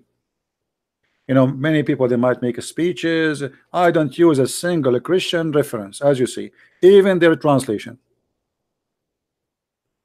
I'm not using my own translation, as you see. This is their website, this is their translations, this is their stories, this is their reference, printed, published, given to us, preserved to us by them. Who? The Muslims. So what I can do more? Now it's your duty to help me and to copy those videos, and you can cut them pieces, depend on the topic. Like today we spoke about many topics. You can cut the video pieces, make it 15-20 minutes, and then just post it again, or repost post the whole video again, as you wish, depending on your account. So my friend, we need your help, and the help here is not for me. For me, trust me, I am the last one can be infected with this virus. But it's very sad to see someone, he is being fooled and he converted to Islam. Same time, we want to save the Muslims. We don't hate the Muslims. We want to save them from this cult. A Muslim, he watched this video and he have a, you know, he want to be honest with himself. He will not stay a Muslim. Muhammad was a part of Jewish descendant. Who said that to you? No, this is false. This is false. First of all, actually, we do not even know who's Muhammad. There is no proof of whatsoever of the existence of a person. His name is Muhammad. Who is Muhammad? Look, the Muslim, they say our holy book is the Quran. Okay. The Quran speak about prophets. Some of them he give names about them. Some of them, I mean, who are they? They are the sons of who? As an example, Mary, she is the daughter of Umran. But if we search for Muhammad, we don't find anywhere in the Quran says Muhammad is a son of who. There's a chapter, it's called Chapter of Muhammad. But in the chapter of Muhammad, there's nothing about Muhammad, except Muhammad when I have money, Muhammad when I have sex. Chapter 3, verse number 144, it says that Muhammad is just a messenger, and all the apostles before him, they pass away. False translation, which means the Quran here have a contradiction, because if this is true, that means Jesus, he passed away. And here you will notice Muhammad, he's a scam again. Anyone notice here what he said, proving to us that he's a false prophet? Anyone notice something weird in the coming sentence? Let us see if you will notice it.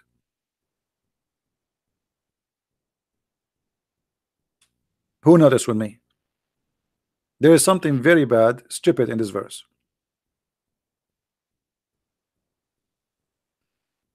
Anyone notice? I'm waiting for somebody in the chat to tell me what is wrong in this verse.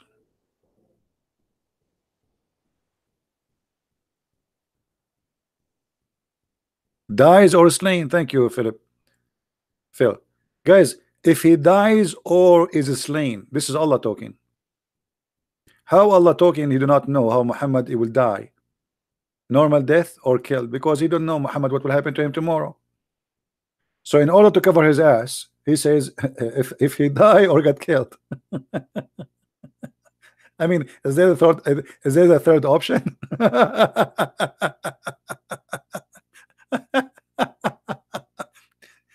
Why Muhammad don't prophesy how he will die? However, Muhammad, by the way, he prophesied how he will die. Anyone knows how?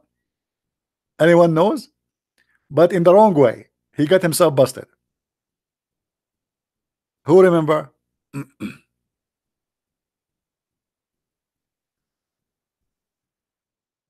Look at this.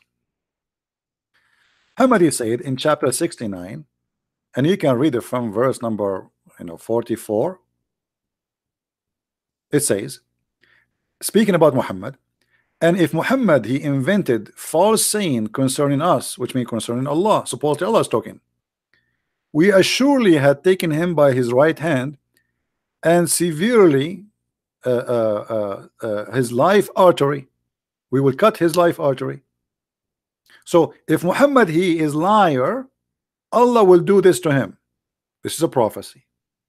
Look what happened. Read carefully.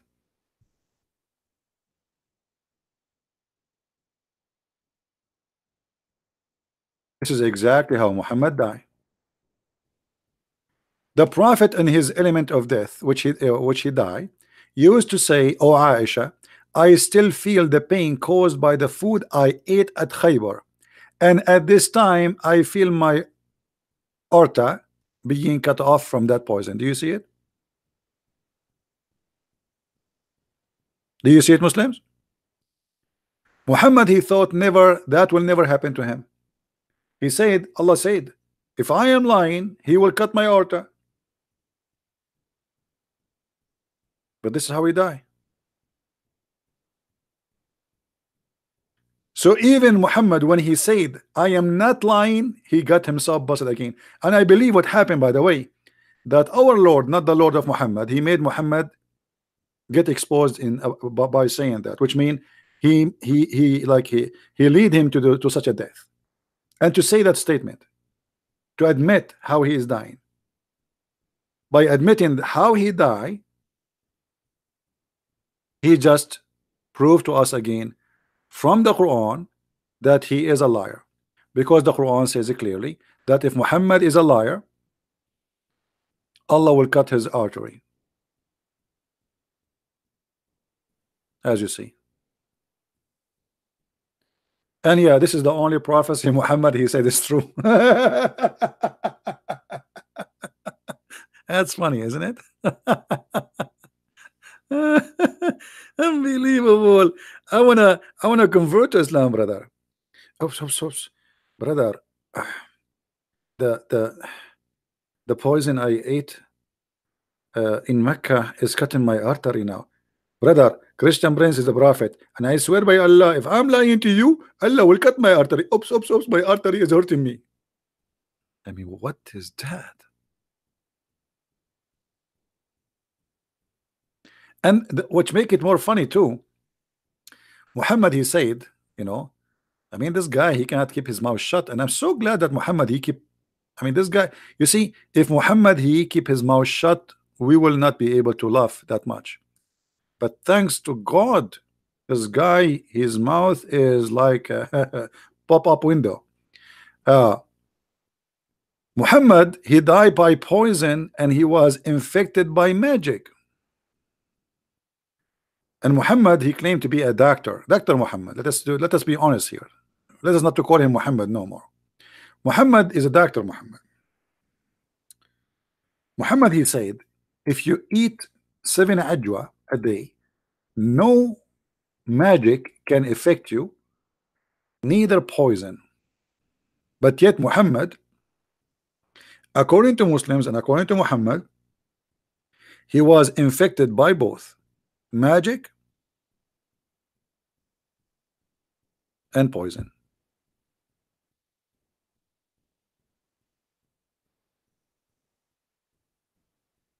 Any Abdul?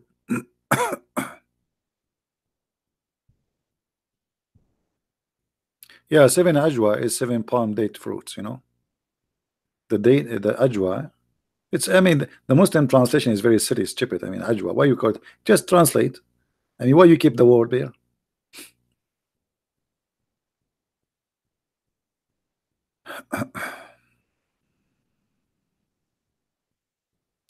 Yeah, we welcome Abdul to debate us, my friend, but at the end of the day, we want people who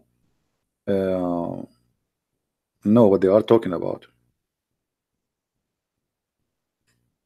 I don't want to waste my time.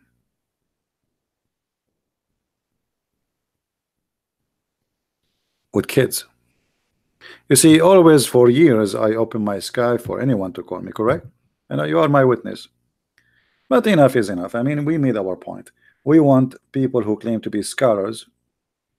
And I mean, if you notice when you debate a kid, it's harder than debating someone he is educated, like a sheikh, about Islam, because that one will be responsible for what he say. But a kid, he can say whatever he want. I mean, he can lie as much he want, he can play games. I mean, it's a kid. So for me, it's not worth it. I know that many of you want to maybe have fun, you want to laugh, but for me it's not fun really. Yeah, we want to make you laugh at the Sheikh. That is worth it. Do you remember the debate with this guy? What his name? Sheikh Abdul Wadud. This is a Sheikh. Go and watch it and see what happened. You will cry laughing. Why 686 is important to Muslims? They are not important to Muslims. Those are fabrications. Those numbers all is fabrication, my friend. I mean, look at the disaster we have here. But because they are bankrupt, they fabricate things. You know, prediction, the miracle of number 17, there's 19. I mean, all of this is false.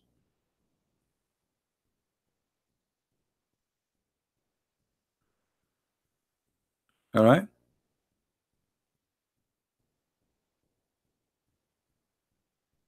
I mean, look at the stupidity in front of us, and then they try to find like Shabir Ali. He says, if you look at the number 19, brother, and I got them busted easy. If you have my book, The Deception of Allah, Quran and Science, you will see how I got them busted easy.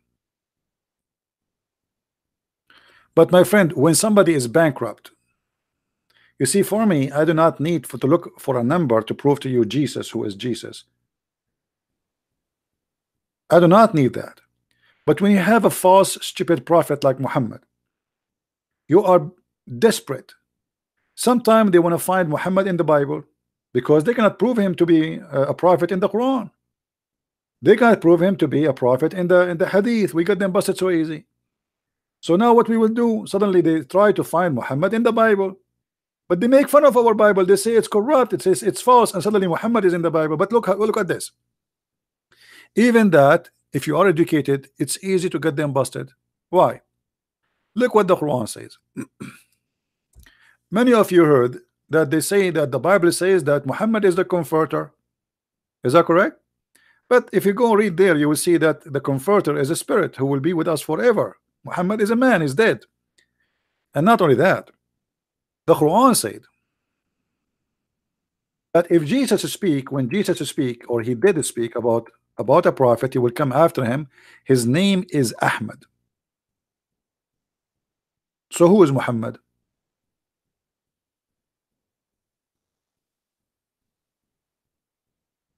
Do you see it? So if the Muslims, they can find something about Jesus speaking about their prophet, it should be Ahmad, not Muhammad, and it should be Jesus saying that.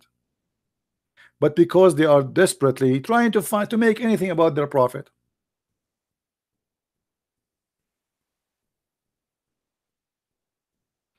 Alex, Amlex Stoop, I don't know why you are writing for me in Arabic, because your Arabic is horrible. Are you using Google? I mean, how I can answer you with this Arabic? Just don't use Google. I don't understand a word of your question. You keep posting in Arabic. I have no idea what you are saying.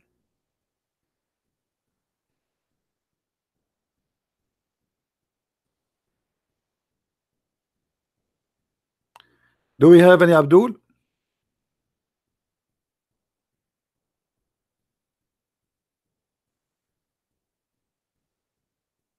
Any Abdul? Muslims claim that the water of Zamzam is a miracle. Well, you can go and search right now in the BBC investigation.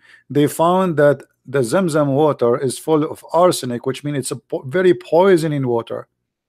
Drinking a bottle of Zamzam is like smoking two bucks of cigarettes. After they published that, the Muslim, they put a lot of pressure in the BBC to take off and to apologize. Go and watch it in YouTube. And by the way, if the water of Zamzam is very good, why Muslims in the city of Mecca, they die so early? Guys, there's a video. I wish I can play it for you. An Egyptian scientist, supposedly, he is in TV. Hold on, let me try to find. I will not play it because you know they will claim copyright over it. Give me a second.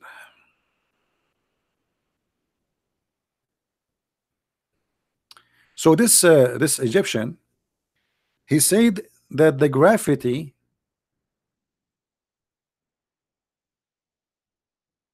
in Mecca is zero, which means if you go to Mecca, you have zero weight. You will fly as if you are in the moon, brother. And not only that, he said that when the American brother, they went to the moon, they found an X-ray of light coming all the way from the Kaaba, brother, and going all the way to the house of Allah. And they published that in the internet for 17 days. Hold on. When the American, they went to the moon, is that 1969? There was no internet published for public at that time. They published it for 17 days. Okay, Muslims, now you have many satellites. Why you don't take a snapshot of the X-ray? And why we can see the X-ray from the moon, we can see it from the earth? So, I mean, unbelievable. And the Muslims, they, Alhamdulillah, Allahu Akbar, brother. Allahu Akbar, Allahu Akbar. And the American brother, when they saw the X-ray, brother, is taken coming from the house of Allah, they publish it for 17 days in the internet, and then they hide it because they thought that a lot of people will convert to Islam if they see the scientific news.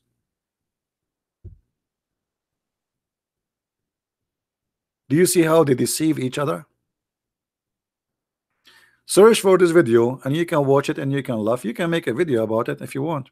I mean, if you are a person who have a channel, you like to make videos, you can make a video about them. Get them. I made a video about them long time ago. Lies after lies. This is how they can keep Islam alive, by fooling the fool.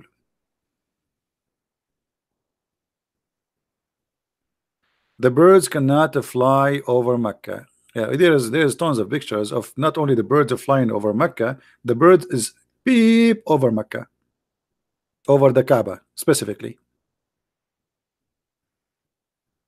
And actually, I post a picture in my Facebook. If you go back to the Facebook, you will see the picture I posted. So when they say to you that there's no, all of this is garbage.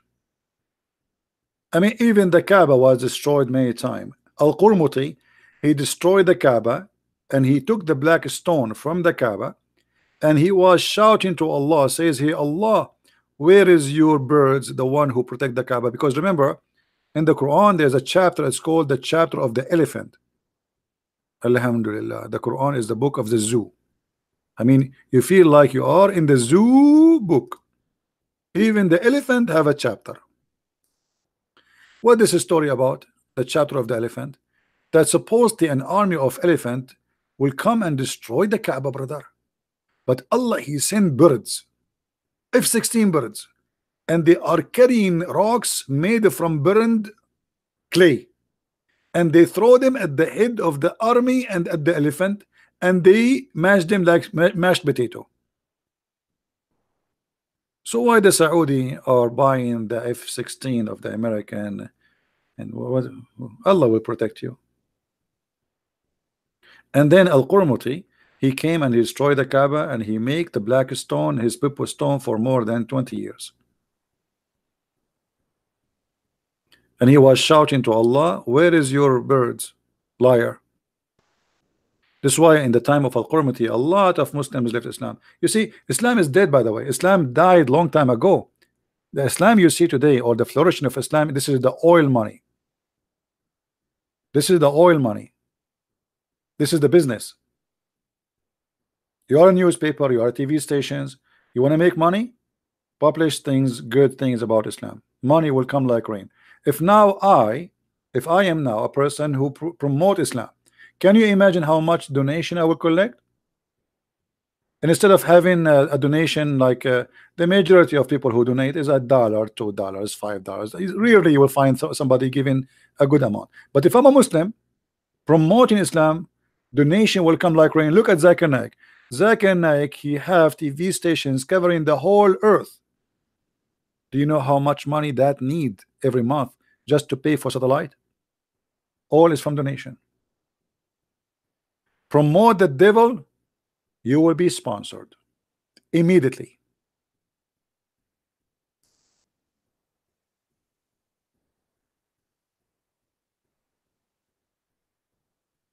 You make a book saying Muhammad is the best prophet and your name is James Thompson, you will make a lot of money from it, right?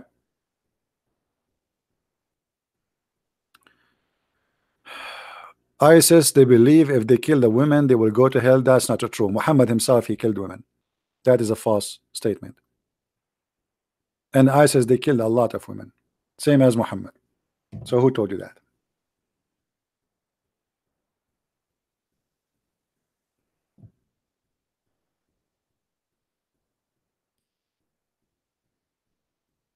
The guy who destroyed the Kaaba, obviously he is not a Muslim no more. He is originally he's a Shia.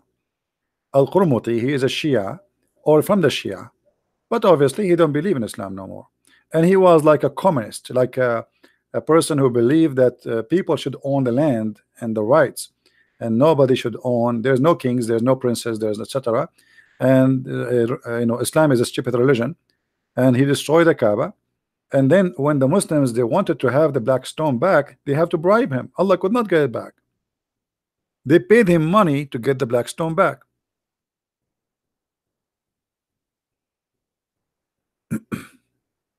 No, Shia are not atheists. This is not a true. I mean, some people they say sometimes they say things is really weird. I said that this guy have a communist idea. I did not say the Shia are atheist. The Shia are even more dangerous than the Sunni. The Shia are more dangerous than the Sunni. Both of them, they are two faces of one coin.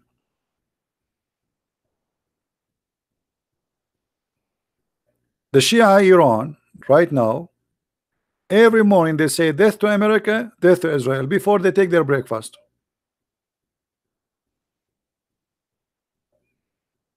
The Shia Hezbollah, they killed more than 200 Marines in Lebanon. They are the first suicide bomber.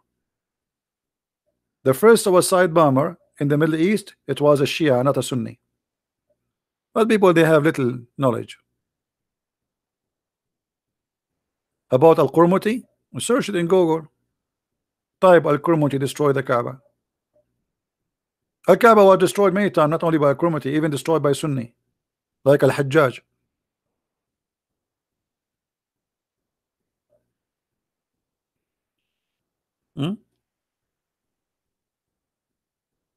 Yeah, the Shia are more dangerous because they play taqiyya more than the Sunni. The Shia in 99 words he say, only one of them is not a lie. Maybe there's a guy, his name Imam Tawhidi. You know Imam Tawhidi? This guy is a train of lies. This guy he don't talk, he lied. You know, because he's a Shia.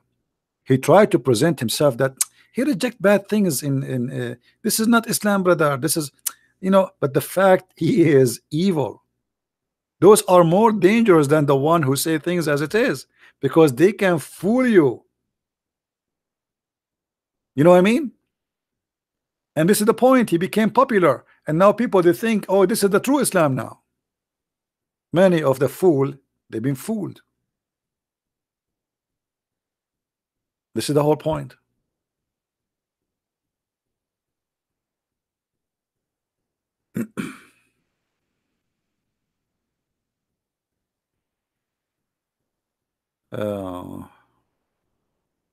Want to reform Islam. You see, how many of you here you believe you can reform Islam? How many of you believe in such a garbage?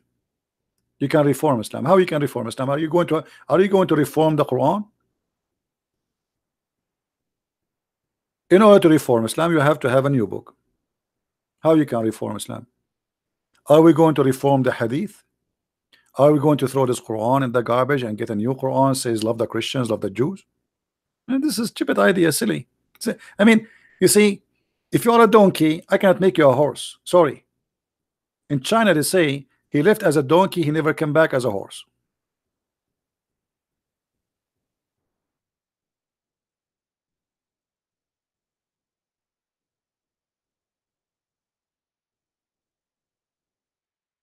When somebody believe that there is something it's called moderate Muslim, that is a big fat lie. In order to have a moderate Muslim, we have to have a moderate Quran. It's the same as saying moderate Christian. That's a lie too. If there is something, guys, is there is something called moderate Christian? Anyone believe there is something it's called moderate Christians? Either you are Christian or you are not. What, you will have moderate Jesus too? We will have moderate Musas, huh? We will have moderate Isaac. We will have moderate. I mean, what is that? Silly, stupid. Human being. Sometime he present the foolishness. I mean, you do not need to explain foolishness. Just open your TV and listen.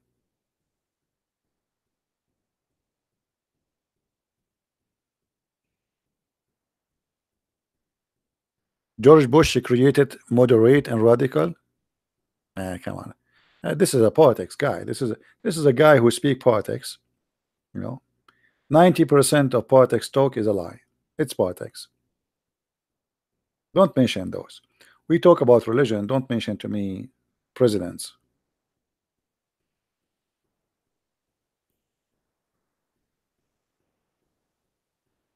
Uh,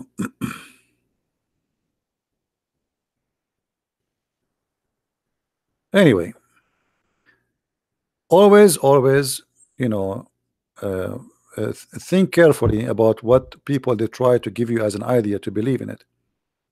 When somebody give you an idea, I mean, use your brain. Don't be a fool. Just accept what people say to you blindly.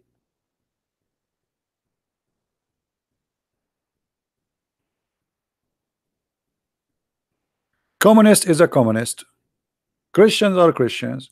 Muslims are Muslims. Jews are Jews. Anyone he say moderate Jew, moderate Christian, moderate, I mean, that's a lie. At least communists, they can change their book because they don't have a holy book. There's nothing is called moderate. Either you are a, like they say to you, I am a Christian but not conservative. That's mean you are not a Christian. If you say I am not conservative a Christian, that's mean you are not a Christian. You are not a believer. As simple as that. What moderate Christian? That is just a person who want to lie to at himself. Either you believe or you don't believe. Either you follow Jesus as he said or you don't. There's no so. That's what Jesus said. Either you are hot or cold. Hot water or cold water, which mean if you are between, you taste so bad.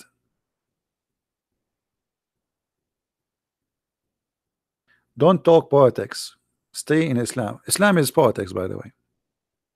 All of Islam is politics.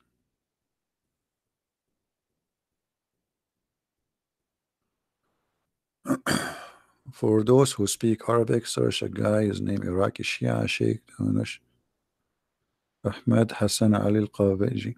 Yeah, but this Al-Qabeji is a guy who he claimed that the Muslims today they are following the wrong Islam, which means still he is being hypocrite too.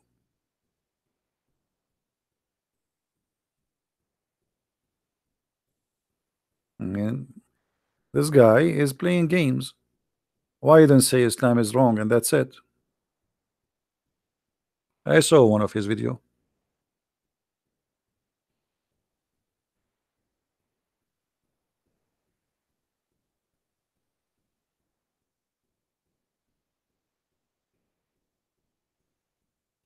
No, those stories are fabricated. ISIS they will be scared to go by. You see, the Quran says that you killed and you will be killed. How you will be killed, it doesn't matter.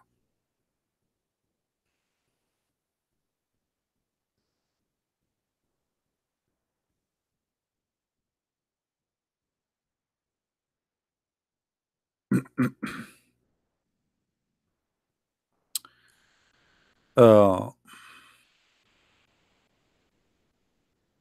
all those verses in front of us is speaking about killing.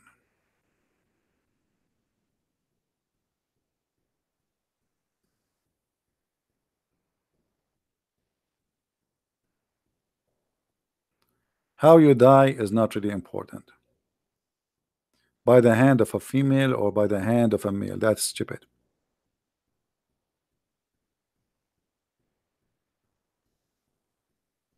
And now you watch a TV and you believe what they say to you in TV.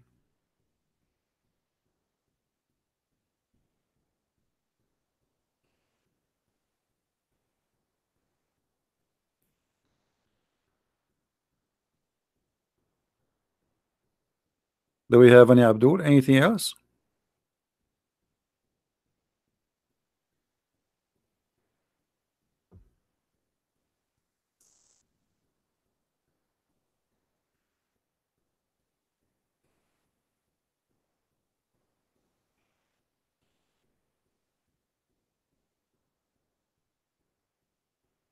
Do you have a hadith about Allah is not a spirit?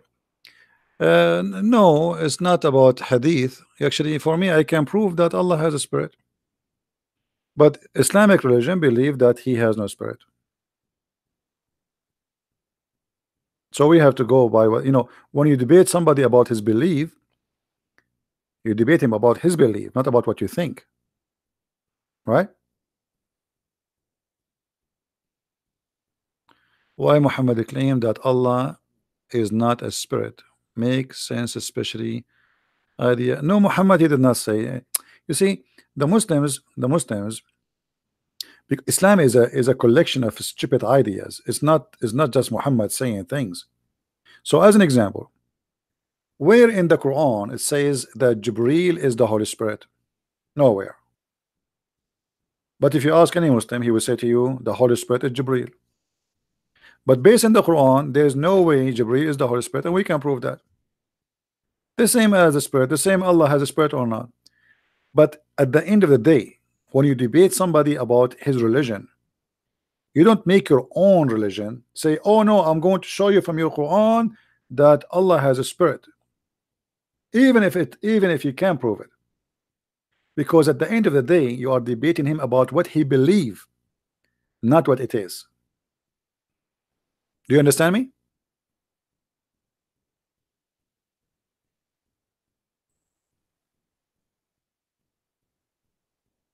Like, I don't waste my time speaking if Muhammad is exist or not, because a Muslim, he believe he's exist. So why I want to debate about it? I mean, that's useless. That's it. Debate him about what he believe. Destroy it.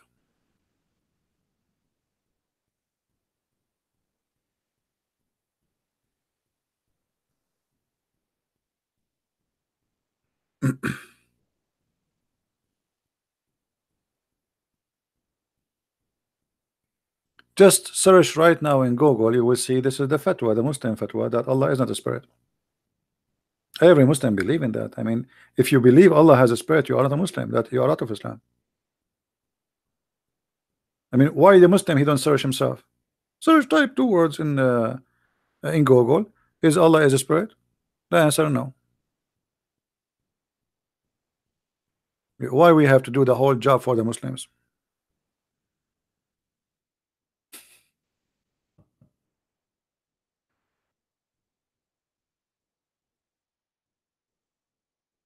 But I'm sure many of you witness me debating Muslims, and we ask them this question: is Allah a spirit? They say yes in the beginning. After we spank them here and there, they go and they come back and they say, sorry, I was mistaken. Allah isn't a spirit. This is an Islamic official website from Saudi Arabia by Sheikh Salih al-Munjid. Islam question and answer. Sheikh Salih al-Munjid, very well known Sunni cleric. He is debating with the Christians, and he is asking, does God has a spirit, which means Allah? The answer no. As simple as that. The spirit or a soul is not one of the attributes of Allah. Do you see it?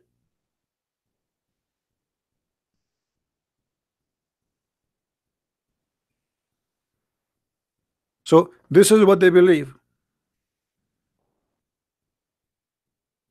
Allah has no spirit. He is just a physical being.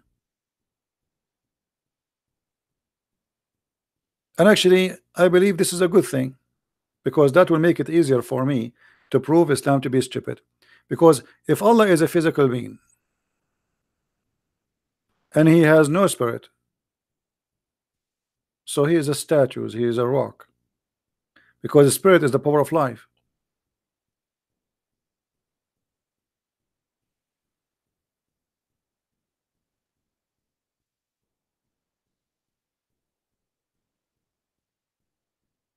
Elena asking, is there's hadith about well, there's many hadith about those, about Muhammad doing let us say what they call it, not sex as sex, like kissing her, touching her, you know, playing with her during the time of fasting, even sucking her tongue.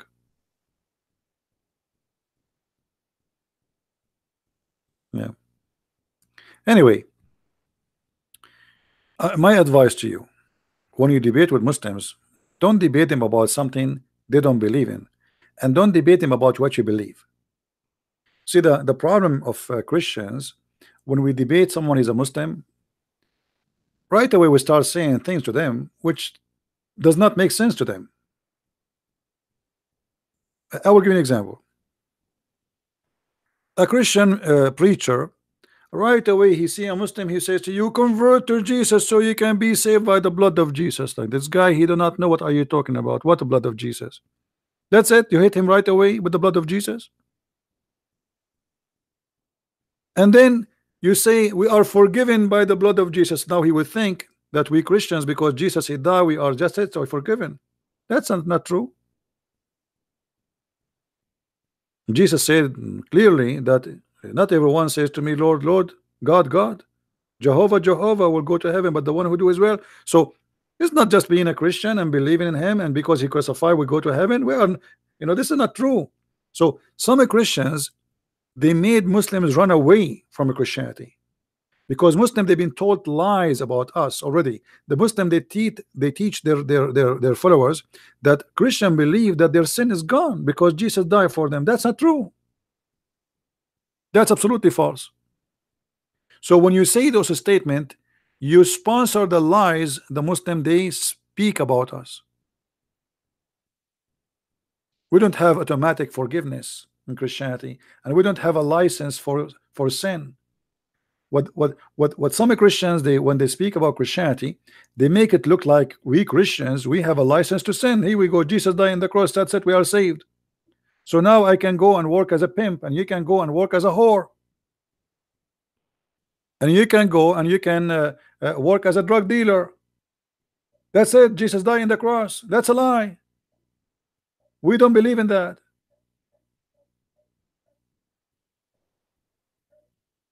So Christians have to learn how to speak to somebody, especially like Muslims. The first step you do, don't talk about Jesus first. Don't even mention the Bible. You know, the Bible says don't throw the jewels where, you know where, right?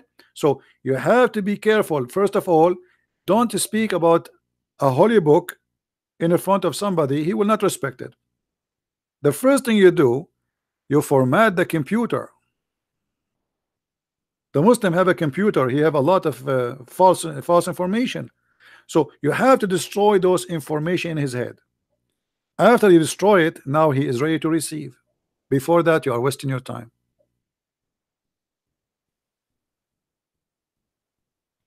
This is why when I debate a Muslim, and you saw many Muslims leaving Islam live on air, and actually, by the way, I still get a lot of messages in Skype of Muslims leaving Islam. But I don't talk about Jesus right away to them. First, I made them agree. I discuss with them. I explain to them. I prove to them that Muhammad is a false prophet. After that, everything is possible. Before that, it's a waste of time. After that, you bring Jesus to them. Why Muslims believe in 72 versions when it make no sense? Because those versions are a spirit or really physical women. No, they are women. They are women. They are women, and they have a vagina. Even the Quran says that. All right. If you have my book Sex and Allah, the whole book is about sex and Allah. So those are not spirits. And this is additional problem. Western or non-Western, who they are Christian or not Christians, When they speak to Muslims, they think Muslims are, as an example, when the Muslim they say genie, Christian person he says, oh, this is demon. No, the Muslim don't believe in demon. They don't. When a Muslim he say adultery, adultery in Islam is not the adultery in Christianity. In Islam you can do adultery, but you have to do it in a legal way. Even the Quran says you can do prostitution. Force not your slave girls to do prostitution unless, you know, I mean, if they wish chastity, which mean ask them, do you like to be prostitute? And even if force them, there's no punishment, there's no penalty. As long they are slaves, you can force them to do prostitution. If you force them, Allah don't like that. He prefer if you ask them, do you like it? But even if you force them, there's no penalty, there's no sin. And slaves always in Islam they use for sex. Even they use to exchange them between the owners, which mean you can give me few of your slaves, I give you, like I'm bored of the slaves I have. I'm sleeping with her for 2 years now. I can't afford to buy a brand new one. So I go to you, give me your slave, I will give you my slave. Exchange of goods. So always the Christians they assume that when a Muslim he says something, he is talking about the same thing in Christianity. God in Islam is not the same as the God of Christianity. Our God is a spirit, their God is not. God in Islam have description, nature, existence is totally different from the God of Christianity. But because a human being is always naive, you know, like okay, a Hindu he say the word God, that means he's talking about God, but maybe his God is not what you think. You know, like in India, I'm not talking about now a specific like I'm talking about a specific group. I saw a documentary about a temple in India. They worship rats. Okay, but will never come to your head that somebody is going to worship rat when you say God. So try to isolate that idea from your head. What you have about God in your belief, don't assume it is the same about the God of the other belief. You know what I mean?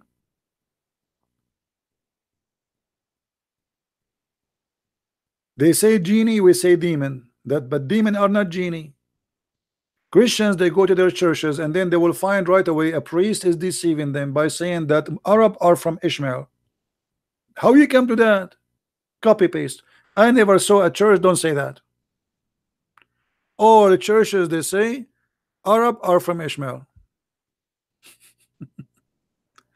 Did you ever ask the priest where you get from? Anyone ask the priest when he says to you the Arab are from Ishmael, where do you get this from? Nobody asked. Copy paste like the Muslims.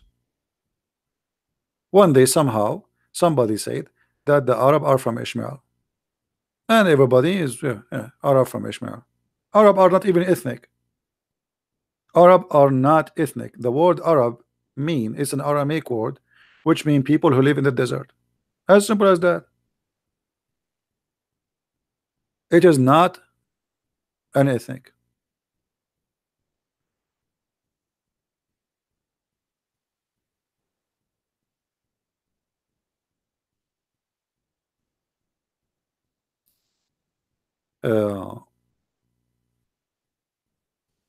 But anyway, we have an illness in the society of copy paste.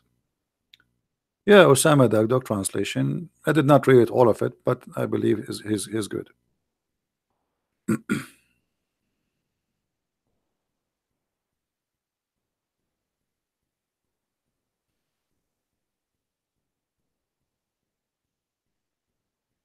All the Arab are Bedouin. This is the origin of this is what Arab mean. Arab mean people of the desert. It's not an ethnic group. Whoever live in that desert, he is an Arab. Which mean if the Aramaic they met you and you live in Nevada at that time and you have a tent, they call you Arab. It's not a name of a nation. All right.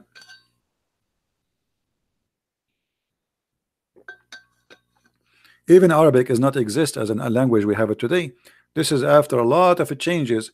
Arabic is a collection of Aramaic, Hebrew, Ethiopian, Egyptian, Persian, tons of words. If you go in the Quran, I mean, you will find endless numbers of foreign words.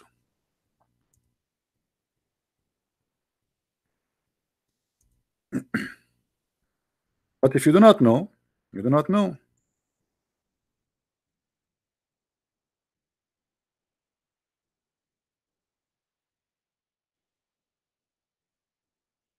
Even the name of the Quran, the word Quran, is not Arabic. But yet the Quran itself says that this is a pure Arabic. And by the way, the Muslims agree. The Muslims agree that there's tons of words in the Quran which is not Arabic.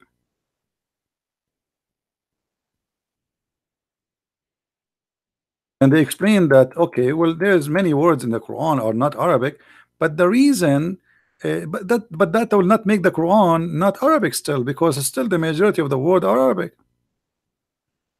But the fact Arabic language does not exist. Everything you see in front of you, maybe 80 to 90% is Aramaic, coming from the Aramaic.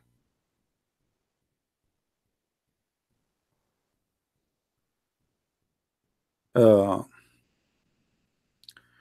the Muslim as an example. Let us see this verse. Chapter 16, verse number 103. Anyone knows what this verse is about? Why Muhammad is making this verse? Muhammad was accused that he sat with two guys who they are slaves, captured from north of Iraq. North of Iraq. Some stories they say that those are Christians from Syria, regardless who they are. They accuse him that Muhammad is learning from them and copying what they say, and he said the Quran, which means the Quran is made by those two. So Muhammad, in order to answer them, look what he said. We know certainly, they say, that this is only human instructed him, and if you go to the details you will see the names of those people. And they say, and now Muhammad is refuting them, says, but those two slaves don't speak pure Arabic, while the Quran is a pure Arabic. What a funny answer. You do not need them to speak pure Arabic to make pure Arabic Quran. If you are an Arab, you listen to them, you make the story in Arabic, as simple as that. You know what I mean? Let us say an Indian guy who speak broken Arabic, and he told me a story. Can't I make it in a good Arabic story? You can, because your language is better than mine. Aramaic and Arabic are not sister language. That's a lie. There's nothing is called Arabic language. Actually, I believe strongly that the first Quran never written in Arabic. It was in Aramaic.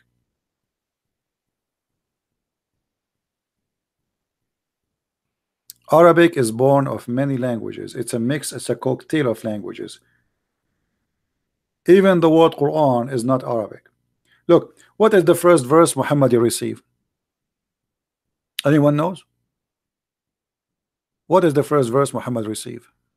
Chapter. When the angel he came and he squeezed him, you remember? Okay. The Muslim they changed, they play with the Quran, and now it's number 96 according to Muslims. Look what the Quran says.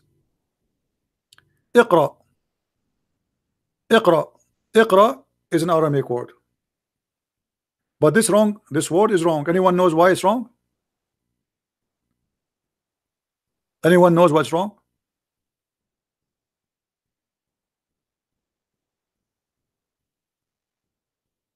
Who knows?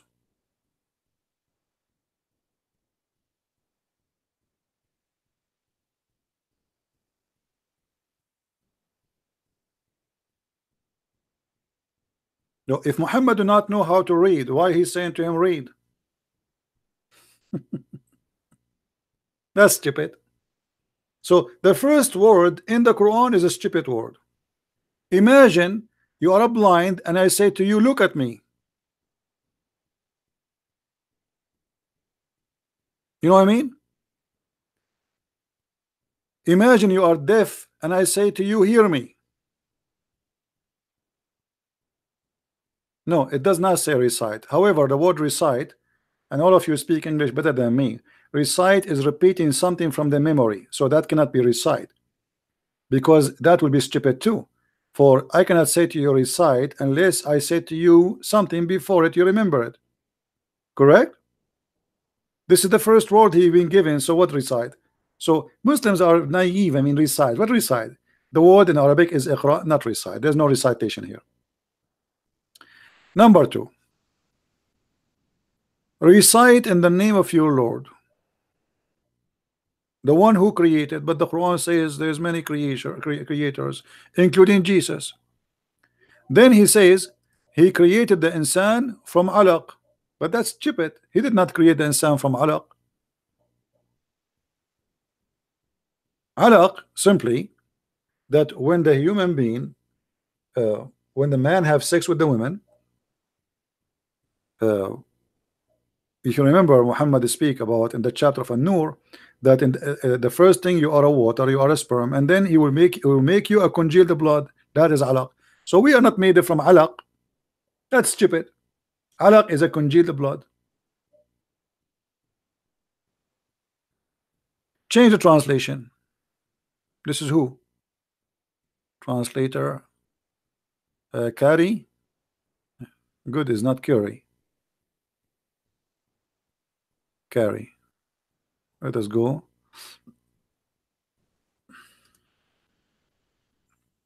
Here we go. Do you see it? That's a stupid mistake. He created the man of a blood clot. Do you see it? So every verse in the Quran is a disaster of stupidity. And look, here we change the translator. Look what happened. This guy, he's saying recite. That is stupid, right? We explain to you why. Because the word recite is repeating something in your memory. Same time, let us change it. Let us give it all the options. Repeat, repeat. Forget about recite, forget about read. But isn't it the story in the hadith says, Muhammad, he says, I cannot recite, or I cannot read, or I cannot repeat. That will be stupid. Why I will say I cannot repeat? By saying the word repeat, you just repeat. Just to make it simple for you.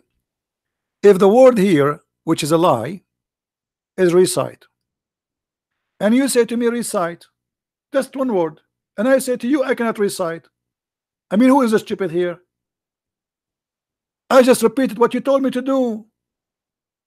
It's like saying to you I cannot say recite. Do you guys, do you understand? People, do you understand me? It's like I said to you, say falafel, and you say to me I cannot say falafel, but you just said falafel already.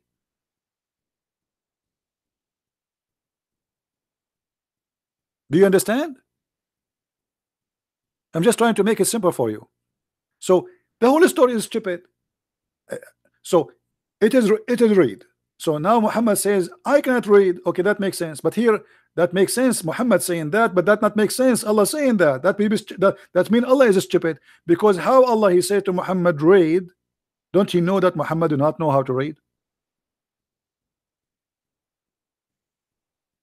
If it is recite,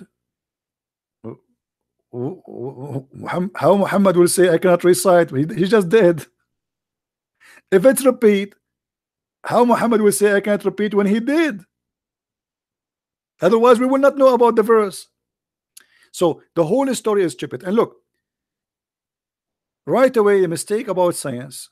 Allah created the man from a clot, and then says read in the name of your generous Lord, the one who taught by the pen. How you Muslim you say to us that Muhammad is a literate man, and Allah he never teach anyone except by the pen? Do you see it? Al-Qalam is not an Arabic word.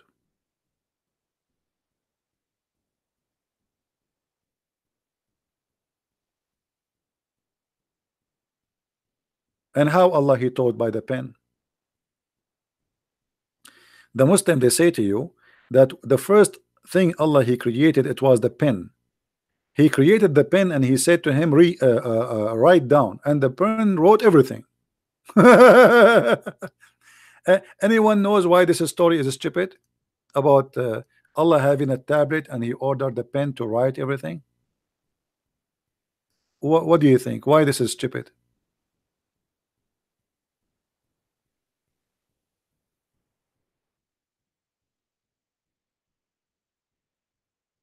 Allah He wrote a tablet. We go to chapter 85 verse number 22. Allah He wrote a tablet and He guarded the tablet. Now, why Allah He need a tablet? Why we need a book? Why me and you we have a book? Because simply, first of all, we are not eternal. We will not live forever. We will die. Number two, we don't have absolute memory. We suffer from memory loss.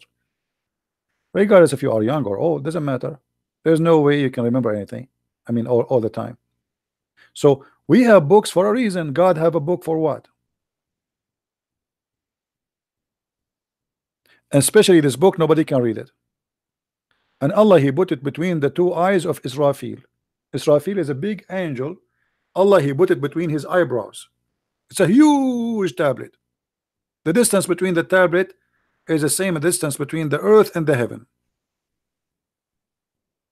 So if God He wrote, He will write for us, not for him. As an example, God He gave Moses the tablet, but this is for Moses, not for God. Why God need a tablet? No answer. Ahmed Baalbaki, yes, I remember you, Ahmed. How are you? I left Islam. How I can call you to discuss Christianity? Text me in Skype, my friend. When we are like now, I am here for many hours. Baalbaki. When I am maybe next time, you can text me and I will call you. All right, my friend. Yeah, Ahmed Baalbaki, if you remember him, he is a Lebanese who called me before live on air, and he decided to leave Islam live on air with us. You remember him? Yeah. Welcome, Baalbaki.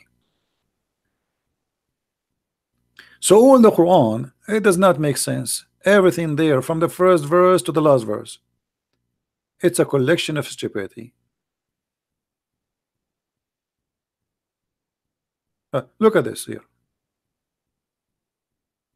Didn't you see the one who forbid? No, we did not see the one who forbid. Did you see?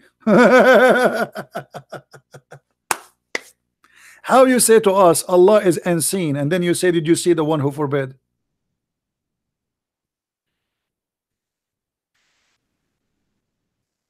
I mean, stupidity is beyond imagination sometimes. And to be honest with you, one of the reasons I don't really associate too much with many people, because when I sit with them, I found myself I belong to different galaxy.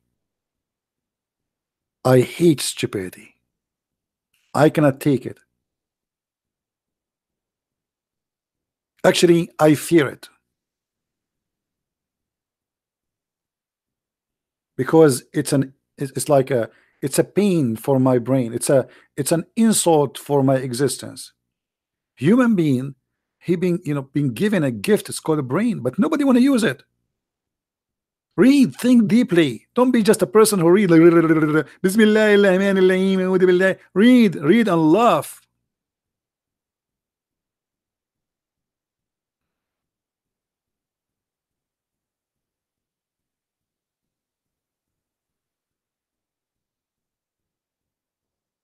Stupidity is an illness, and we can fight this illness if you decide to use your brain. But many of us, we are lazy. We don't want to. We want somebody else to use his brain.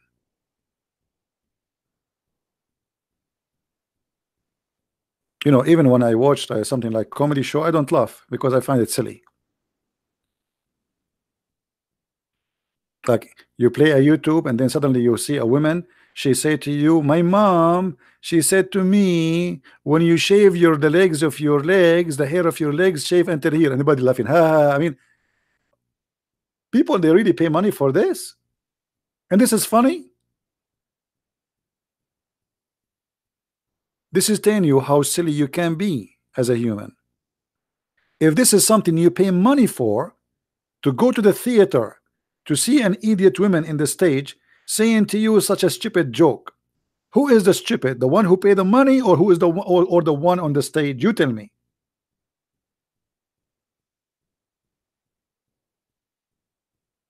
Islam is no different. This is why Islam it can find its place between the stupid ones.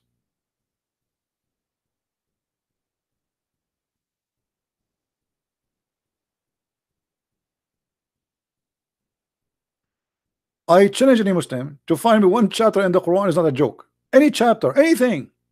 I mean, just name it. Open, like, close the Quran, open the page, tell me this page, and I will show you how stupid it is. This is how sure I am that I can get the Quran busted in every single page in it.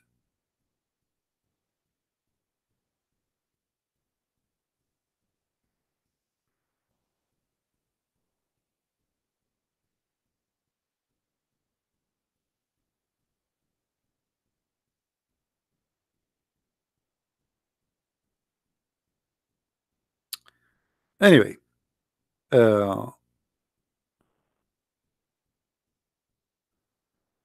I hope that's what we do here is a very good education for people. Netanyahu is elected. I think my personally, I don't like Netanyahu because I believe he's a corrupt person. However, better than having somebody from the left in Israel. If the left took over, they will give Jerusalem to the Muslims. So sometime you find yourself you have no better choice. It's not the same as in America. In America they put in front of us on the stage like 20 donkeys, and then they say to us, choose one of them. So what you choose? You choose the one who will kick you less, but all of them, they are donkeys.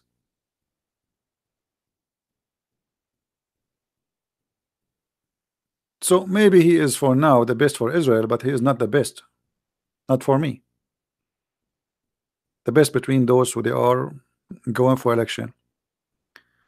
Israel need a real leader, brave man, a man who can be the new, like let us say a brave like David.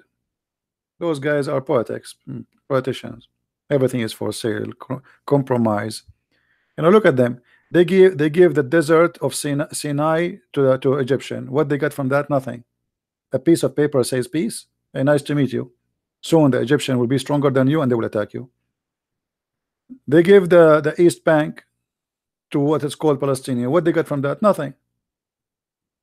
And by giving the land to the Egyptian, now the people of Gaza, they smuggle, the Egyptian, I mean, they open for them the land to smuggle all the weapon they want.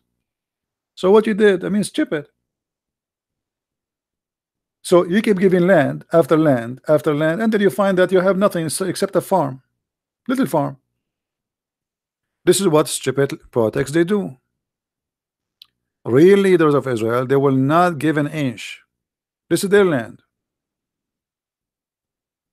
Even the Quran in chapter 5 verse number 21 says this is the land of the Jews. Is that right?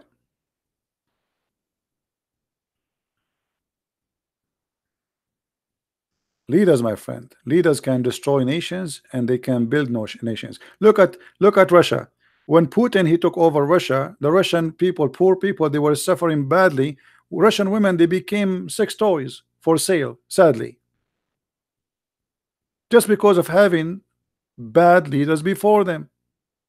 Putin came and look at Russia now.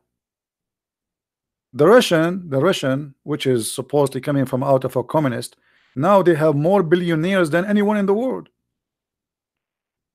Very rich country. Leader can destroy. Look at Trump. Trump, he took the office, the country was going down. Now the economy is going up so fast. What happened? It's the same country, just change the leader. So there's many kingdoms, they've been destroyed because of their stupid kings. And there's many kingdoms they establish because they have a smart one. Sadly, in the West, most of people, they don't go by media, TV. I mean, there's good people there, they can be perfect for you to be a ruler, but they will not be there because they don't have the money. You have to be sponsored by the power of the devil to be there. All right. What about Jesus is the leader of the whole world, my friend? We are talking about the world today. Jesus, he says, I am not from this earth, I am from above. So he is not the king of this earth. The king of this earth is the devil.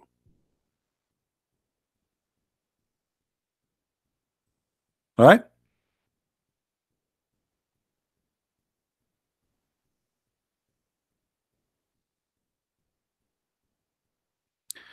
Look, this guy Muslim Papa, he said, look at this, guys. Just to give you an example of the Muslims intelligence. CP, don't lie.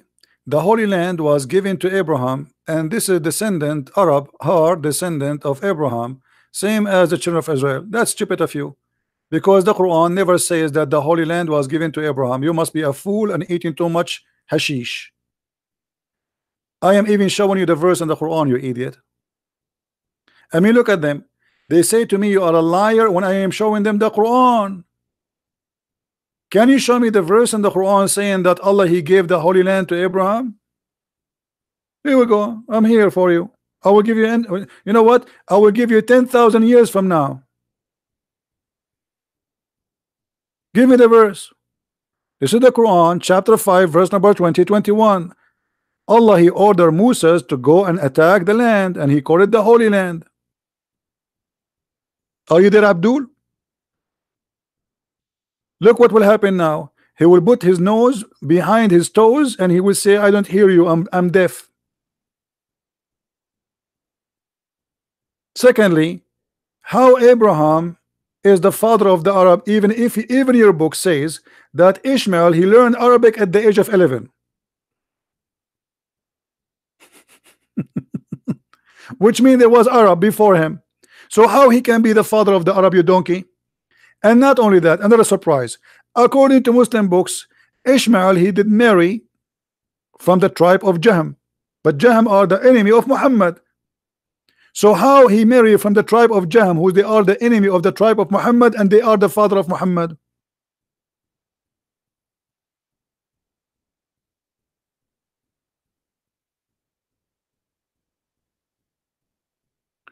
Jesus came from India. Yeah, actually. Jesus came from India. No problem. Any Abdul? Are you there, Muslim rapper, whatever your name? What happened to Abraham's story?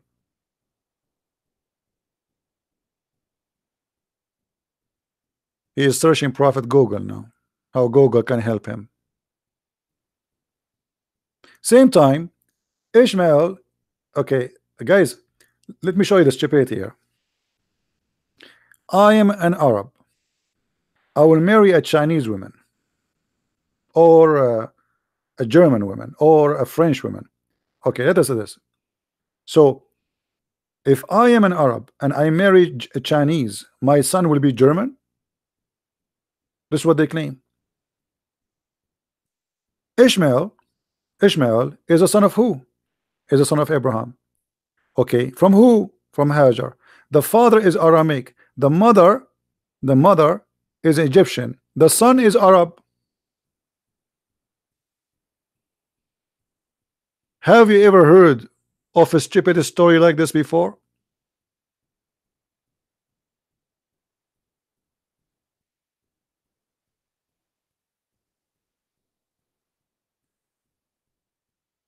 Hmm?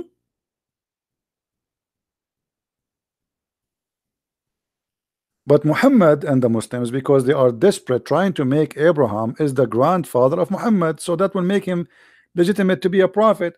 But that will not be right. Even in the Quran, we can get him busted from the Quran.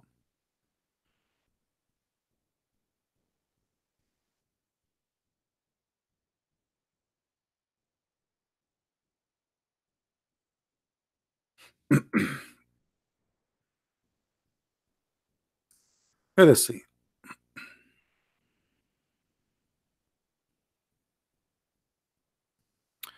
Read with me. Chapter 6, verse number 84. And we gave him Isaac and Jacob. Hey Muhammad, where is Ishmael? Ishmael will appear in different place. So why he did not mention him here? Let me tell you why. We gave him Isaac and Jacob, and each we guided.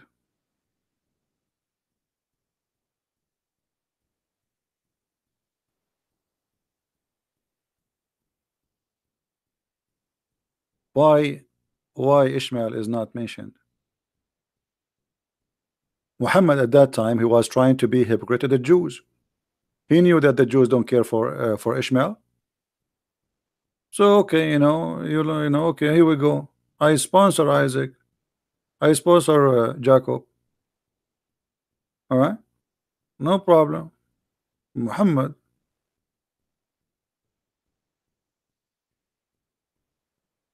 different verse.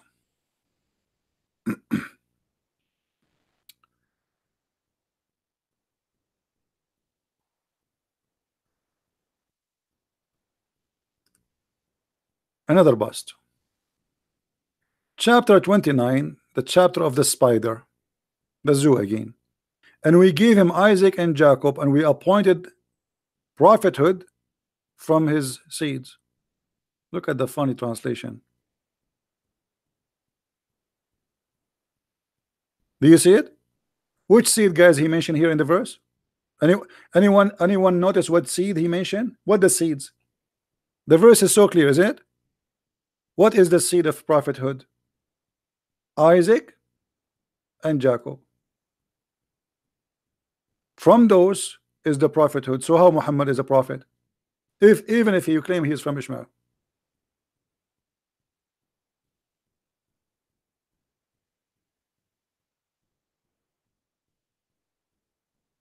Right? So even the Quran proved Muhammad to be a false man. Ahmed, don't think about my accent and where I am from. Think about what we are talking about, my friend.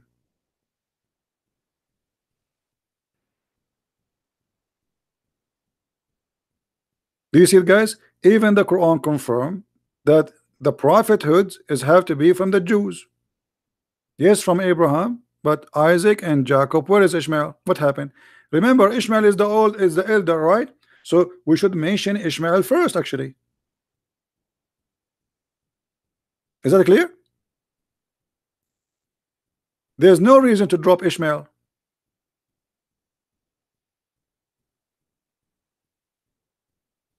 Ishmael should be the first in the names when you mention his kids because he's the older.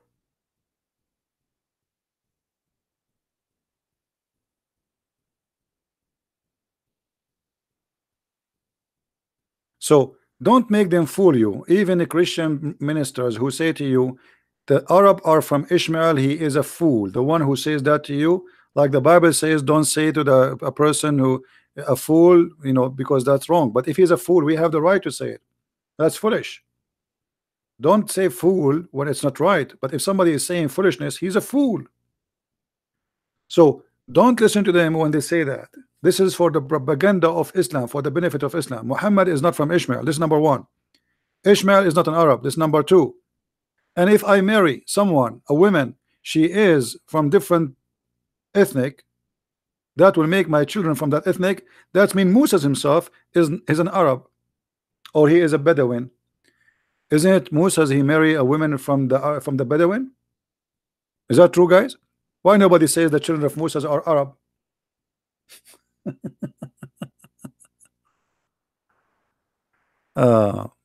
Anyway, but what we can say, Stupidity. Stupidity. Anyway, guys, be nice to our visitors, please. Don't insult them. There's no need to say somebody you are, etc. Be nice.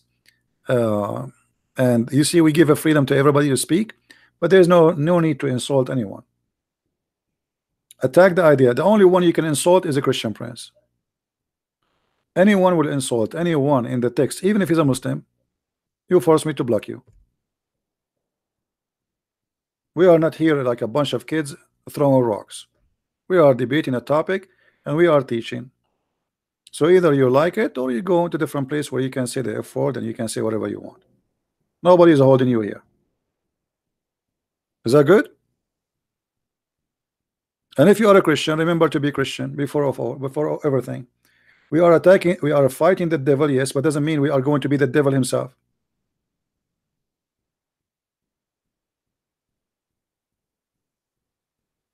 So talk as a Christian, remember to be Christians, and be present Christianity to people, being rude. And you see, for me, people, they say sometimes you are rude, but I mean the topic is bad and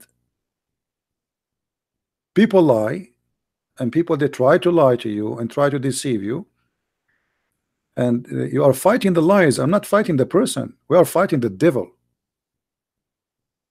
And I cannot be nice with the devil, but I am saying to you, when somebody he come, he is new, he don't know what we are talking about, he is learning, he is rejecting, there is no need to call names.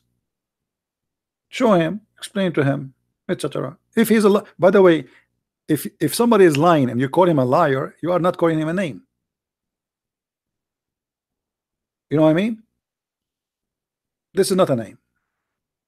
If I lie, okay, I'm a liar. You say you guys liar. That is not a name. But let us avoid low class conversation. Anyway, guys, we are here for many hours. I want to say thank you. Don't forget to download the videos if you care and share them with your friends. We shared a lot of things today. You can cut it pieces and share it with everybody. And if you like, if you are a person who like to read and to have reference, please don't forget to search my books in Amazon France, Amazon Germany, Amazon Dutch. We have in many languages, even in Spanish. Our book in Spanish is published already in Dutch, Swedish, French, and soon Portuguese. We encourage people to read and to earn knowledge. There's one thing, never grow old. That is your knowledge. Your face will grow old, your health will grow old, but there's something you will be happy to grow. That is your wisdom. So always seek knowledge, my friend. Learn, because this is the only thing make us different from animals. Otherwise, we are the same. We eat, we drink, we sleep, and we die. But knowledge is wisdom, and those who have wisdom, they will make right decisions in their life. So collect wisdom as much as you can, and trust me, the more you learn, when you go and sit with people, they will respect you, because your wisdom will speak, your knowledge will speak. People will notice right away that you are different. You are not just an additional person in the chair sitting there. Your knowledge will speak. People will listen immediately. They will notice that this is different. This is something we did not hear before. So knowledge will give you really a place you never have before. Wherever you go, it doesn't matter what country you travel to. Look at me. I am a person who is English even is not good, but you are listening to me because I have knowledge. If I have none, even one of you will sit and waste a minute listening to me. Why even you want to read my books?